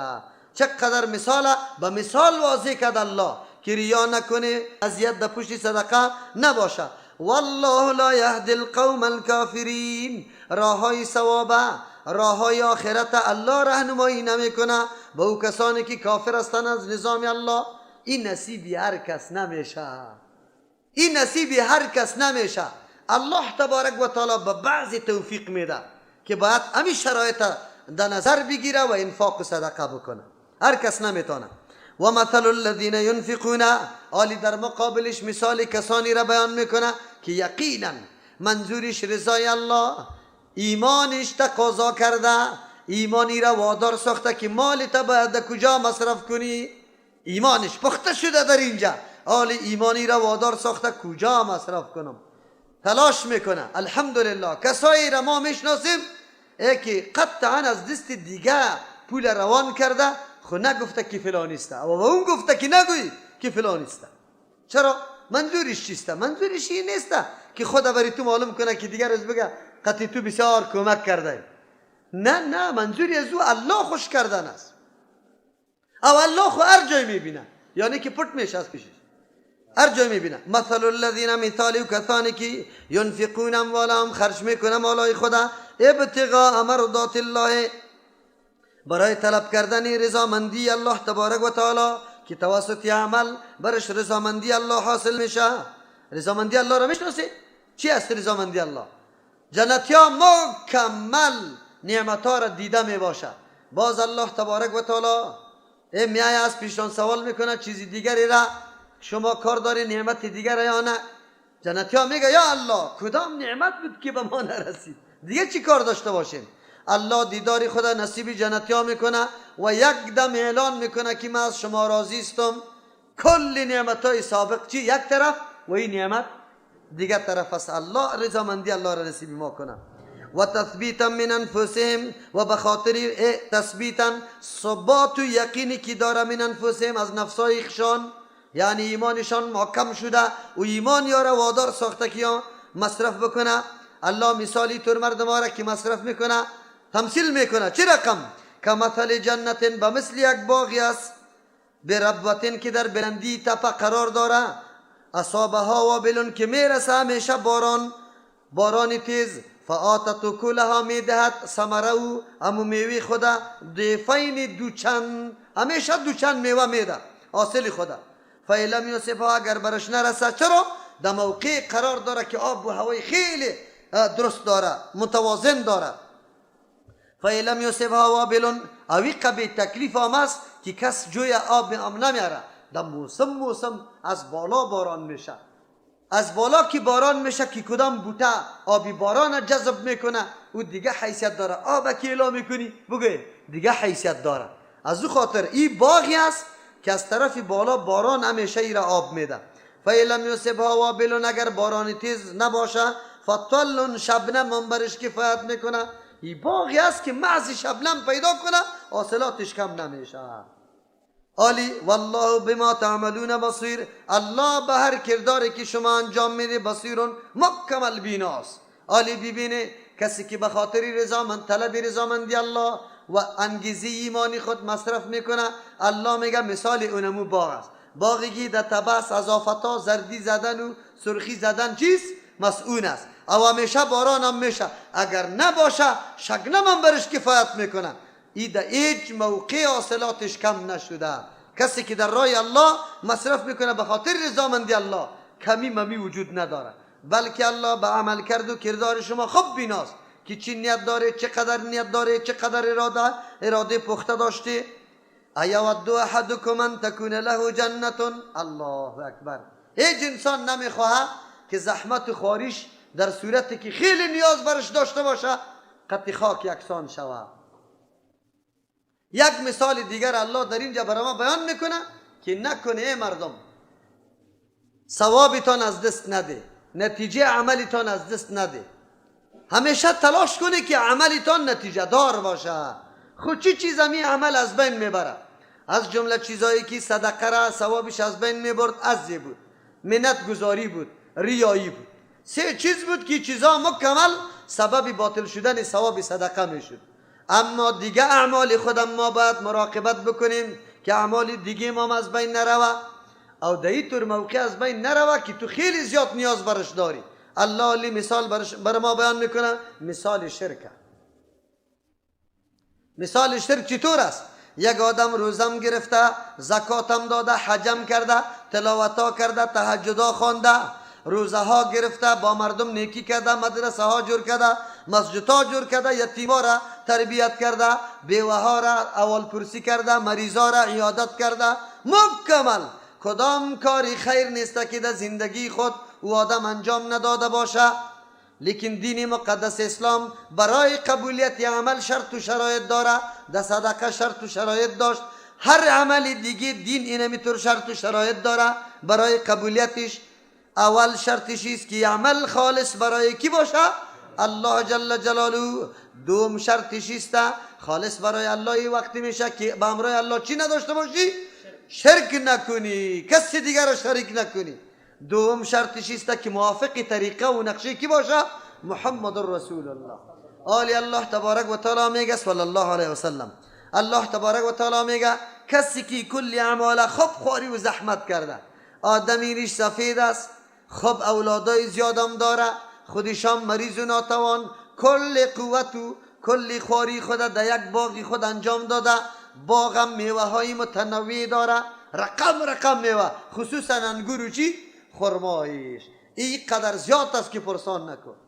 او وقتی میوه هم است میرسه، همی آدم این سفید خیلی امیدوار است که امسال خونان نفقه ما مکمل میشه، اولاد خرد و بیکار بیروزگار که دارم یا چی کفافش دمی میشه. ناگهان دینمی امید حالتی برسه یا چی آفتی برسه که باغ یک دم تباشا بسوزه، یک درختم باقی نمانه. امی آدم چقدر افسوس میکنه، دست در دست میماله. راستی تا نبگوی چرا؟ در این میدان زندگی دیگه هیچ پشت پناه دیگه نداشت بجز از کی؟ یک باغ. خب باغ ناگهان در این حالت رسید. دمی موقعی که سفید ضرورت داره، اولادش ضرورت داره، دمی موقع آفت آمده باغ تباه کرده. چقدر حسرت و افسوس و چقدر غم به این سفید میرسه. قریب است که همینطور ریش سفیدا جان بده دمی وقت. میده یا نمیده؟ بعضی جان میده بالکل. کسی که اعتماد به الله باز نداشته باشه در اینطور موقع چی میشه؟ سکته قلب میکنه. چقدر نیاز داره آدم در این موقع و چقدر حسرت و افسوس برش حاصل میشه. قرآن کریم برای ما بیان میکنه ای مسلمان و مؤمن خود از شرک نگاه بکو، از شرک نگاه بکو. چرا؟ تمام اعمالی که کرده ای اونمود درختای باغ است. کل عمرت باغ است، کل عمرت باغ است. اعمالی که انجام داده ای درختای باغ است که میوه گرفته، در ثمر رسیده. ناگهان زمانی که تو آل دمی میوه ضرورت پیدا میکنی که از اعمال خود نتیجه بگیری، ناگهان شرک برش رسید. چی؟ شرک برش رسید. او کل اعمال تو را مکمل چی کرد؟ تباه کرد، از بین برد. چطور از سری مردم دلسوزی بکار است یا نه؟ امروز برادرای ما آنقدر بیچاره پابند هستند در دین در نماز که پرسان نکن، اما در وقت جان کندن خود باز چی میگه؟ یا پیر بابا یا فلانی بابا برست. حالت مرگش نعوذ بالله با شرک مملو است. کل خواری و زحمتش چی میشه؟ در بدر خاک بسر میشه. سری تور مردم دل بسوزانیم یا نه؟ وری سفید بیچاره که تمام عمر در تکبیر اولا حاضر شده او تعالی را توحید نمیفهمه. و جناب عالم بیان کو، نکو واضح واضح قرآن بیان که مردم ها بفهمن. خیر است که مردم برات نام گذاشت، نام بگذاره، پروا نداره. نام بگذاره، نام مانع نمیشه از عزت تو. الله انشالله عزت میده. کسی که میدانه باز بر تو عزت میکنه، اما حقیقت به مردم واضح کو که مردم بفهمه. در حالت شرک نموره که کلی اعمالش در باد میشه. بیا قرآن کریم حالی چی میگه؟ ایود احدکم، الله اکبر. یک درس دیگر هم قرآن میده، پیش هم براتون گفتم. قرآن همیشه ما را در موقع آدمی متضرر قرار میده. بعد از خود فکر بکو که ما آدم و بعد از حالتی که سری تر میایه اونمو کلی حالتا را سری خود بیار، باز در مورد ازو فیصله بکو. خود در موقع آدمی متضرر قرار بده. اینجا مموتور است، اینجا مموتور است. یک جوان آمد به پیش پیغمبر علیه السلام گفت یا رسول الله ما بسیار شهوتم غالب است، نعوذ بالله زنا میکنم. صحابه کرام وقتی گپا را شنیدن از هر طرف بدبرگ شدن که حالی را بچکه. پیغمبر علیه السلام گفت آرام. و جوان میگه چرا؟ گفت من دیگه طاقت و توان ندارم. پیغمبر علیه السلام برش میگه خواهر داری؟ گفت بله. گفت مادر داری؟ گفت بله. گفت اگر کسی امروی خواهری تو زنا بکنه چطور است؟ گفت نه قبول ندارم که قطع خواهرم. گفت قطع مادرت زنا بکنه چطور است؟ گفت نه. گفت اینمی قسم که تو میخوایی غیرت ایجاب میکنه که با خواهرت با مادرت کسی زنا نکنه. خواهر و مادری هر کسی اینمی قسم وا میخواه که با مادر و خواهرش زنا. جوان همینجا گفت که به الله قسم دیگه از این راه خدا نگاه میکنم. بعد از او مکمل آدم نیک شد و هیچگاه طرفی بد نظری بد سی نکرد. اینی میگه علاج. چرا؟ در موقع قرار داد جوانه که دیگه هیچ چیز نداشت. اگر امید درسی پیغمبر معلمی ما، اگر امید درسی پیغمبر دریوری ما، اگر این درسی پیغمبر ماموری دفتری ما در نظر خود بگیره که وقت دریور تو که چند دانه شیشه عقب گذاشتی و زن در پالوی خود دعوت میدی، بعد از اون کسیتی نعوذ بالله ناروا را گذاشتی که اونجا اینطور گپای غلط میگه که پرسان نکن. تو را به الله قسم اگر دختر و زنی تو در پیش دریور دیگه میتور باشه خود میکشی یا نه؟ خودکشی میکنی. هر خواهر و چیستم مادر مسلمان دیگر خواهر و مادر مسلمان خود فکر بکن. این همی قسم بعد از تو میدانی اگر این قسم نکردی الله تبارک و تعالی رسوایت میکنه. کدام معامله که با خواهر مادر دیگه کس میکنی با خواهر مادرت میشه. اول خود دنیا امیر رسوایی برات پیش میشه، اگر نشد در آخرت خود پیش الله رسوا هستی. قرآن نمیتور تمثیلا را به ما بیان میکنه. اینجا آیا ود احدکم، آیا دوست داره یکی از شما ان تکون له جنتون که باشه برش یک باغ من نخیل از خرما و عناب از انگورا. این دو میوه خیلی بهترین میوه است. درختای دیگه هم از خوی خیلی زیاد است. تجری که روان باشه من تحت ها زیر همی درختای انگورو خرما الانها رو جویا لهو برای همی آدمی ریش سفید فیها من کل الثمرات دینمی باغ از هر نوع میوه ها باشه و اصابه الکبر رسیده باشه به می آدم الکبر پیری که حالی دیگه طاقت و توانی خواری و زحمت و کار و روزگار نداره و لهو به ای آدم ذریت و اولادا باشه ضعفاء که کلش ناتوان از کار و روزگار نباشه. ما مردم که میگیم کلش نفقه خور باشه. فاصابها پس برسه بینمی باغ اعصار یک گردباد، یعنی گردباد فیه نار که دو گردباد آتش باشه فاحترقت بسوزاند تمامی میوه ها درختای همی باغی آدمه. آری چی تصور داری که آدم در کدام سرحد قرار میگیره؟ چقدر افسوس و حسرت سر برش میآید. در این طور موقعی که خیلی نیاز به می گپ داشت. چرا؟ اولادشون جنان و نفقه طلب میکرد، خودش ناتوان دیگه از کار و روزگار نیست. انسان که در آخرت میرسه دیگه همه گپا به از تو چی میشه؟ قطع میشه، سلب میشه. نه پس در دنیا آمده میتونی که پشیمانی بکنی، باز بگویی که کاش که الله تبارک و تعالی ما را باز بگردانه. در دنیا پاس بعد از کسی که او را شریک الله دا میدانستیم از او چی کنیم؟ اعلان بیزاری. خواندیم یا نخواندیم؟ اونجا چی گفته بود؟ اذ یرون العذاب ان القوة لله جميعا وان الله استبرأ الذين اتبعوا من الذين اتبعوا ورأوا العذاب وتقطعت بهم الاسباب. اونجا همون طور میگه که رشته ها قطع شود، رشته پیری و مریدی قطع شود، رشته چیست مولا و مقتدی قطع شود. اونجا باز معلوم میشه که کی به درد خور است. سالا که تو دستار می رسیدی آلی پیر صاحب به دردت میخوره یا نمیخوره. به نامش فقط پیر صاحب ترجمه شروع شده نروی، بس یک نروی از تو بیخی از قرآن ماندی. پرستش کردی یا نکردی؟ پرستش چی را میگه؟ اینی را پرستش میگه. بیچونو چرا سخنیشه بگه پذیرفت. پیر صاحب برش گفته که ترجمه قرآن نرو. از او خاطر اونجا باز معلوم میشه کسی که نمی قسم اعمال نیک و شایسته داره اما عقیده شرک آمد کلی اعمال نیک مثل اینمی گردبادی که دو آتش بود اینمی رقم است. شرک حالی شناخته؟ شرک یعنی چی؟ شرک یعنی گردبادی که دو چی بود و کلی زمین مکمل از بین برد، درختار تباه کرد. شرک نمی قسم اعمال شایسته و نیکی تا تباه میکنه. دلت که حالی رای شرک میگیری ما خو میگیم که نکو، نه از قبر طلب کن نه قبر داده میتونه.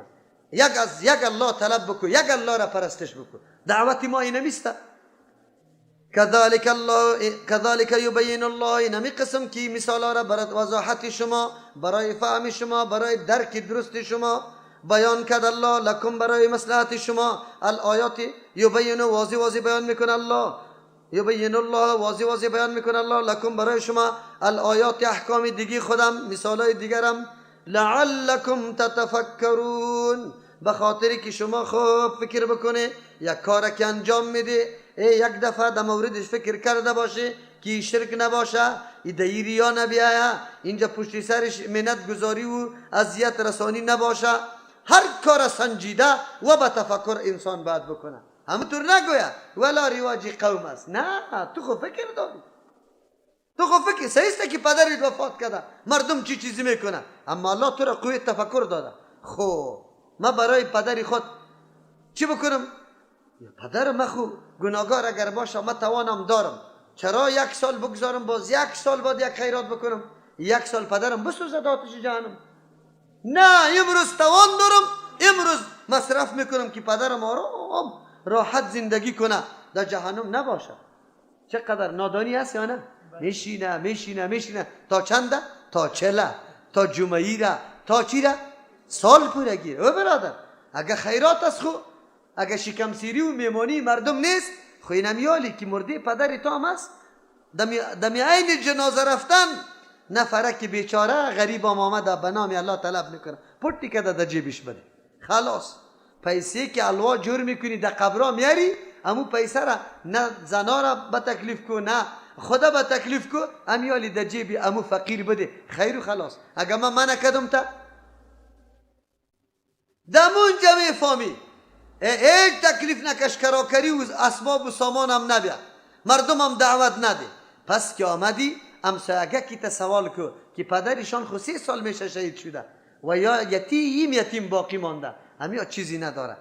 بیا دیگه بهترین موقع است پدرم وفات کرده الله برش ثواب برسانه ببر در خانگاه که از یک ساله نفقه را پرتو. اگه ما تو را منع کردم ما خود تو را منع میکنم که بدعتا را نکی رسم و رواجا را نکن. تو آدمی متفکر هستی قرآن برات میگه لعلکم تتفکرون به خاطری که شما فکر بکنه و هر کارا با فکر و اندیشه انجام بده. همونطور سرسری نباشه دنبال روی مردم هستی مردم همینطور میکنه اگر کردی الله تو را نمیبخشه باز اونطور حالت میشه. یا ایها الذین آمنو چی چیزا مصرف کنیم؟ ای کسایی که ایمان داره وقتی که عقیده به الله داره در راه الله مصرف میکنی باید چی چیز باشه؟ انفقوا من طیبات ما کسبتم شما مصرف کنی از چیزای عمده و حلال پاک ما از آن چیزی که کسبتم خودتان به دست آورده کار غریبی کرده و مما اخرجنا از آن چیزی که کشیدیم لکم برای شما من الارض از زمین از کسب کاری خود مصرف کنه و از زمینایی که توسط دیقانی به دست میاره حلال باشه مصرف بکنه. قرآن از ما مطالبه حلال داره حلال. یک تعداد مردمی ما بسیار خوش است این جمعه کلی کابل فروخت قماندان صاحب است باز میای یک مسجد در یک جای جور میکنه نامی خدام دیش نوشته میکنه مسجد فلانی خان.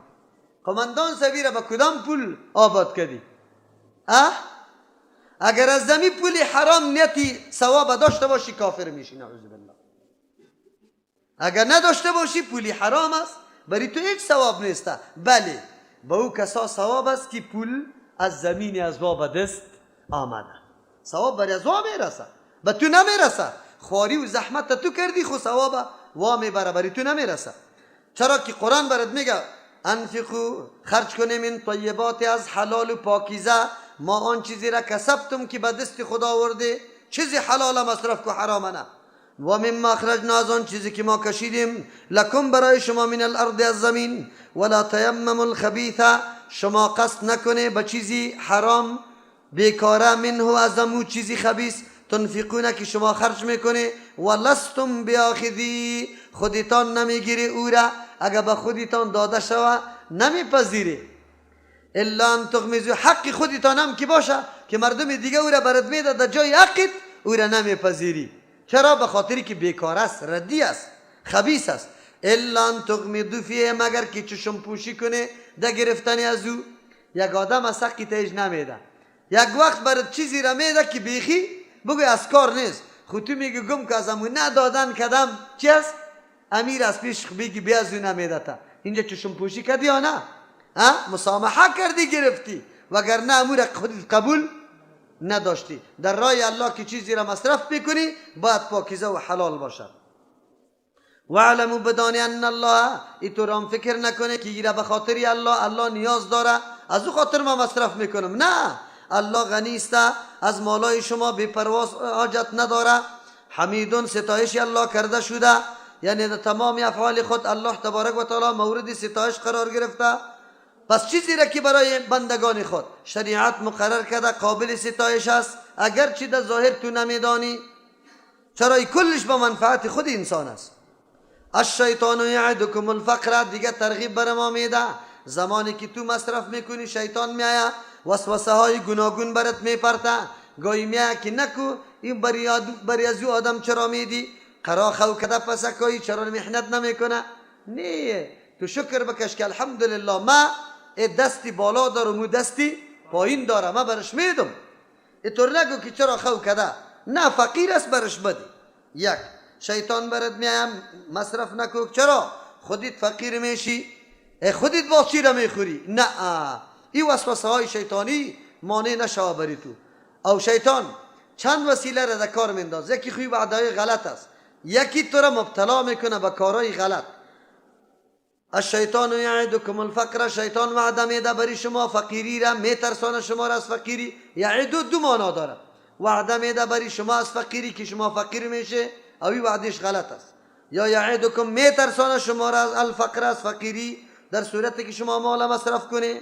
یکی اول تو را میترسانه که هیچ انفاق نکن، باز که تو خیلی زیاد تلاش میکنی که انفاق بکنم، شیطان آلی رای دیگر را پیدا میکنه، میفهمه که آدم خو مصرف میکنه. و یأمرکم بالفحشاء، امر میکنه به کارهای فحش. فحش هر چیزی که از حد و حدود خود اضافه شده باشه، زیاد شده باشه، گناه بزرگم فحشا میگه، لیکن اکثر به کارهای بی‌حیایی حمل میشه. شیطان تلاش میکنه که تو را وادار به کار بی‌حیایی بسازه. حالی همین طور است یا نه؟ زیادتر مالدارای ما موتر میگیره، باز روز جمعه میبرای امرای زنای خود، در کدام لباس میباشه زنایش، کامره را اونجا میبره، باز اونجا چوکی را میمانه، باز فساق و فجار از هر طرف چی میکنه؟ ترق اکسایش میگیره. اما تو رست یا نیست؟ شیطان ای را امر میکنه، جمعه را میگذاره در قرغه میره. چرا؟ یأمرکم بالفحشاء، امر میکنه به کارهای فحش. سرمایه‌داری ما که سرمایه را پیدا میکنه، سالون جور میکنه، چرا؟ در اونجا کارهای فحش میشه. سرمایه‌دار ما که سرمایه را پیدا میکنه، تلویزیون جور میکنه. چی جور میکنه؟ کارایی را در اون تلویزیون پخش میکنه که پرسان نکو. این مکمل دستورات شیطان است. دستورات شیطان است. الله میگه امر میکنه برای شما به فحشا. والله یعدکم مغفرتا، الله وعده میکنه امرای شما مغفرتا، بخشش منو از جانب خود، که ای مردم مالی تا در جای درست مصرف کنی. الله وعده مغفرت کرده. مغفرت در دنیاست، کدام خلل، کوتاهی، نقصان، گناه که داری الله توسط نمی صدقات او را محو میکنه، از بین میبره. و فضلا، از احسان الله قطتان وعده میکنه. مراد از احسان در آخرت است، در آخرت الله تبارک و تعالی جنت نصیبت میکنه. والله واسع علیم. تو اگر میگی که عملی کمی ما چقدر قدرت و قوت داره، دهی تعجب نکنی. چرا؟ والله واسع، الله صفتش وسیع است، یا وسیع است فراخی و نعمتش. علیم، میدانه که کی مستحق زیادتی اجر است که زیاد برش بده. یؤتی الحکمت من یشاء، مید الله تبارک و تعالی حکمت به کسی که الله بخواه. و من یؤت الحکمت، به کسی که حکمت داده میشه، فقد اوتی خیرا کثیرا، بیت آدم خیر خیلی زیاد داده شده، خیری کثیر برش داده شده. و ما یذکر، نصیحتا را قبول نمیکنه، دقت دی امور نمیتانه، درکی واقعیتا و حقیقتا را نمیتانه، الا اولو الالباب، مگر کسانی که صاحبان عقل است. هر کسی نکته ها را دقت کرده نمیتانه و درکم نمیتانه. عوام ما میگن نه نمیشه، باز مردم میگه که مردی خودش شلغم گور کرده، از او خاطر ما یک کمی چیزی را پخته میکنیم. این نکته را پی نمیبره صاحب عقل، عالی درک میکنه که مال ما کجا مصرف شود. صاحب عقل. قرآن کریم در اینجا میگه که یؤتی الحکمت من یشاء، الله به کسی که بخواه حکمت میده. حکمت در اینجا چیست؟ مفسرین کرام مختلف توجیهات کرده. مراد از حکمت علوم نافع است، او علمی که نفعمند بر انسان باشه، تاوان بر انسان نباشه. تفسیر، حدیث، فقه، عقاید، این چیزا را تو یاد کردی، اینی را حکمت میگه. یک تفسیری را میکنه. دوم، و این تفسیر دوم راجح هم است، مراد از حکمت فکری صایب است، کسی که عقل سلیم دارد در هر معامله خیلی دقیق سنجش میکنه، باز دقیق قدم میگذاره. اینجا مراد از حکمت این میسته. حکمت رسیدن و درست فکر کردن در تمام امور، که حق و باطل جدا کنی، سنت و بدعت جدا کنی، رای خوب و خراب جدا کنی، عالی رایی که قابل انفاق است او را جدا کنی، رایی که قابل انفاق نیست او را جدا کنی. اینی را به نام حکمت یاد میکنه. اینجا مراد از پیشش کسانی است که میفهمه که چقدر موقع بهترین برام نصیب شده از نفقه و چی باید بکنم. اینی طور مردم ها را الله میگه حکمت میده. اما کسی که حکمت داده شد خیر کثیر برش داده شده. حکمت برش داده شده، تفکر و تعقل داره، عالی خطا را از ثواب جدا میتونه، خوب از بد جدا میتونه. اینی طور حالت که به کسی آمد این بسیار حالت خوب است. عالی. چرا؟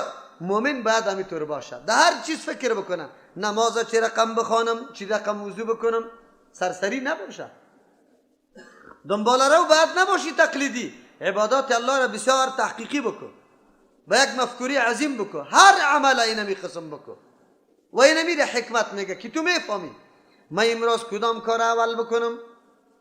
4-5 کار برات میسر شده، جنبه بندی میدی، ترتیب برش میدی که این کار اینیالی ضرورت است. یؤتی الحکمت من یشاء، میده الله حکمت برای کسی که الله بخواه. حکمت تقریبا 19 قول مفسرین در مورد ازی ذکر کرده. حکمت اتقان علم به عمل میگه، علم خود قوی و محکم بسازی به عمل کردن، این حکمت میگه. یکی حکمت سخن دانش و هوشمندی که فرق میتونی رای شیطان و رای کی را رحمانه، نفقی درست و چی را غلطه. اینی را که تو فرق میتونی اینی را حکمت میگه. بسیار معانی داره، جامع ترین معنایش بگوی دانش و فهم است. البته دانش و فهمی که در مورد قرآن و حدیث است این راجح ترین معنایش است. کسی را برای یؤتی الحکمت میده الله حکمت علم و فهم قرآن بعد از عمل با قرآن. اگر کسی عالم بود که عمل سرش نمیکرد حکمت نیست. حکمت وقت میشه یک علم تطبیقش توسط کی میشه؟ تاییدش توسط عمل شود.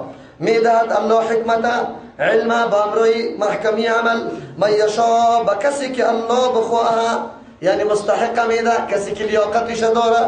و من یؤت الحکمت، با کسی که داده شد حکمت، با کسی که داده شد علم قرآن و حدیث بعد از او عمل کردن سری از او، شناخت راه های خراب و درست که مال خدا در جای خیلی مناسب مصرف میکنه، از راهی که خراب استعمال میشه. دیدی قرآن کریم مومنایی که مالش در جای درست مصرف میشه این تعبیر به حکمت کرده. مردمی که الجار است الا کارتار روان میکنه، فلانی رئیس و فلانی قماندان فلانی مولوی، بس این مردم صاحب حکمت نیست. الله مزامت از یارا بیان کرده. تو مؤمن هستی پشت حکمت میگردی یا نمیگردی؟ الله حکمت به کسی میده که در جای درست مصرف میکنه. فقد اوتی خیرا کثیرا، برای کسی که حکمت داده شد برای از او خیر کثیر داده شده. او واقعیت است کسی که فهم دین اسلام نصیب شود و بعد از او به مقتضای ابو فهم عمل سرش میکنه، از اینکه خیر کثیر دیگه است. کل کمالات اینه نیستن. و ما یذکر، بله نصیحت نمیگیره، این امر عظیمه شناسایی کردن نمیتونه الا اولو الالباب. عقل خو کلگی داره، خو که عقل خالص داره، صاحب الباب عقلای خالص. کسی که عقل خود نگاه میکنه، نگاه کردن عقل چی را میگه؟ که تو تمام چیزا تفکر بکو، جانبی راجح فایده‌مند خیلی مفید انتخاب بکو. اونو را به نام چی یاد میکنه؟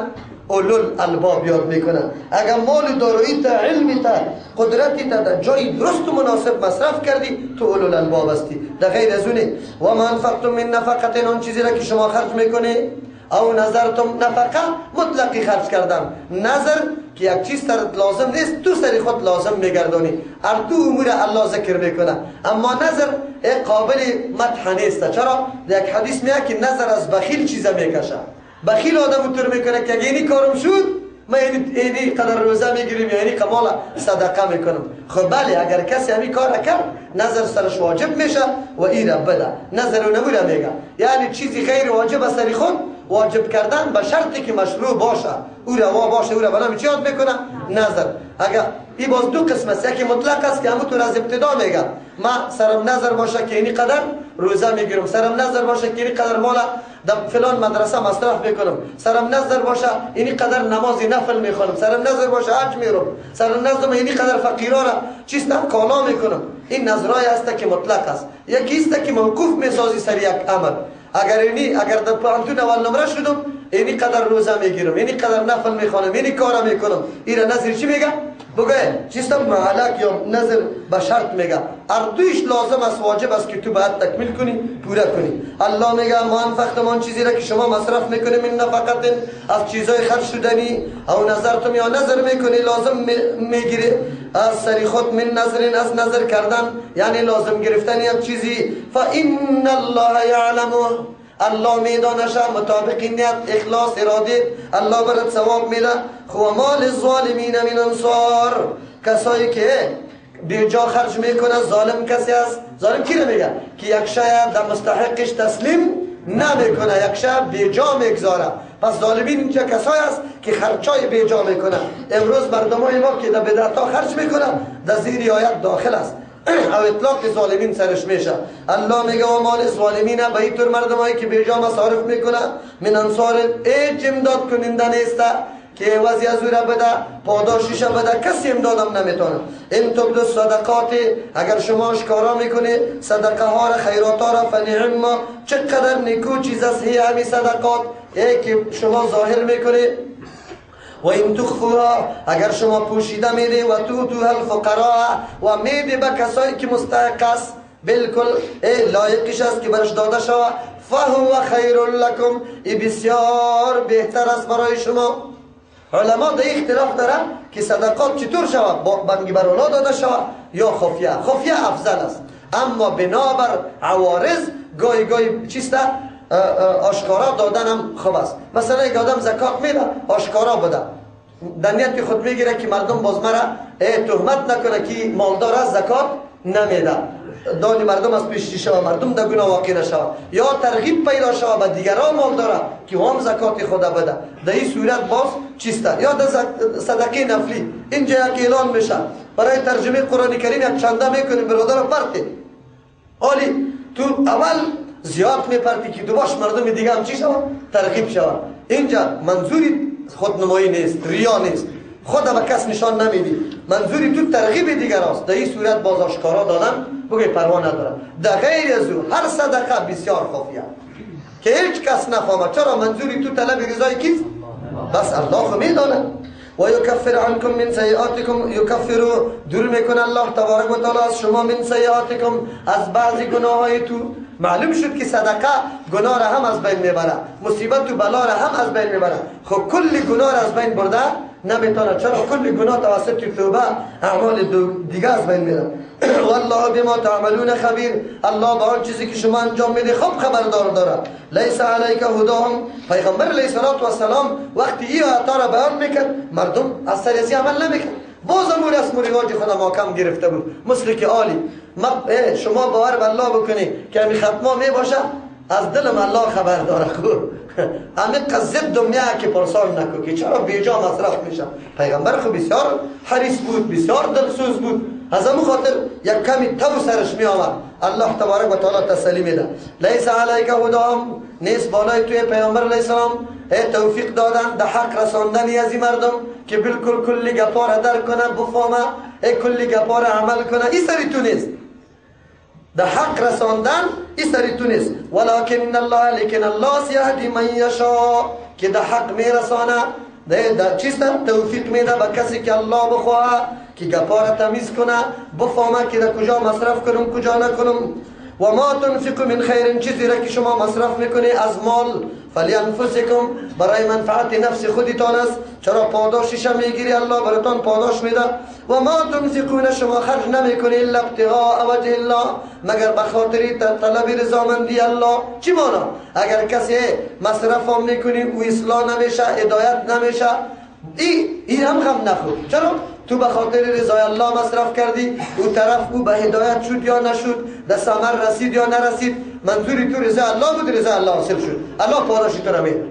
یکی او آدم درست شد یا در مقصد رسید یا نرسید، کاری تو نیست. و ما تنفق من خیر، آن چیزی را که شما مصرف میکنی از مال، یوفی الیکم، پورا پاداشی از برای شما داده میشه. و انتم لا تظلمون، سر شما ظلم کرده نمیشه که نقصان ثوابتان شود. در کی داده شود؟ الله بیان میکنه فرقه ها را.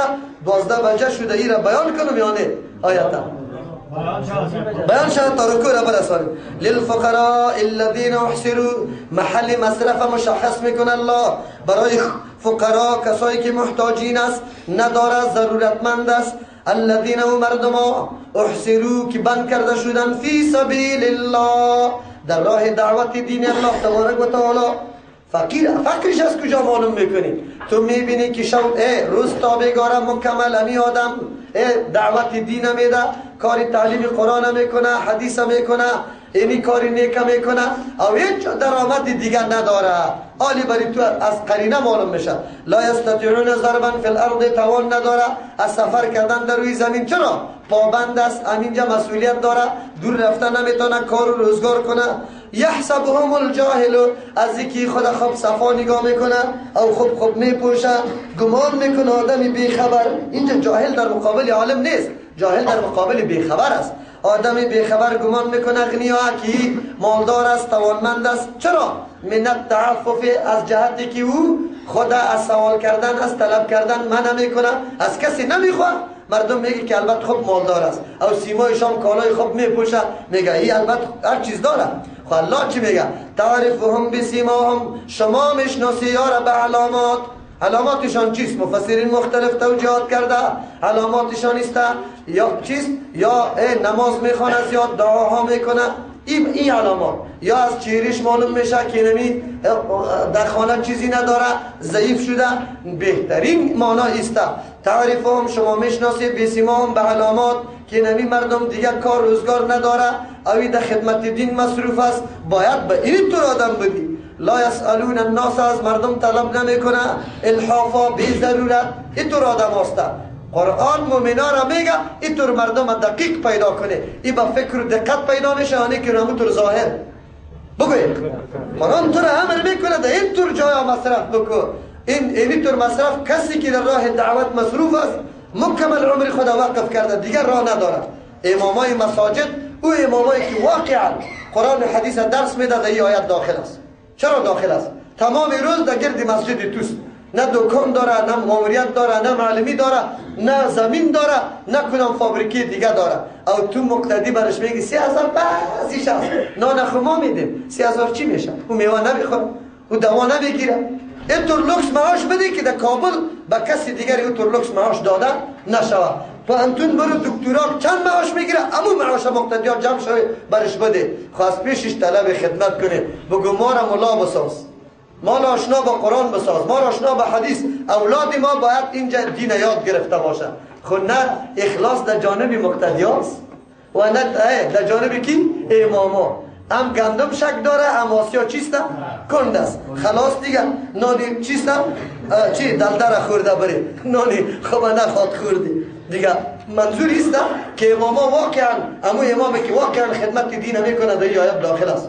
چرا که تو از سیما معلوم میکنی که همین دیگه کار روزگار نداره. و ما تنفق من خیر، آن چیزی را که شما مصرف میکنی از مال، فإن الله به علیم، یقینا الله تبارک و تعالی به او خوب داناست. برای دریافت سلسله درس‌های تفسیر قرآن کریم توسط استاد ابو عبیدالله متوکل رحمه الله با شبکه یوتیوبی مولانا متوکل رحمه الله وارد شوید.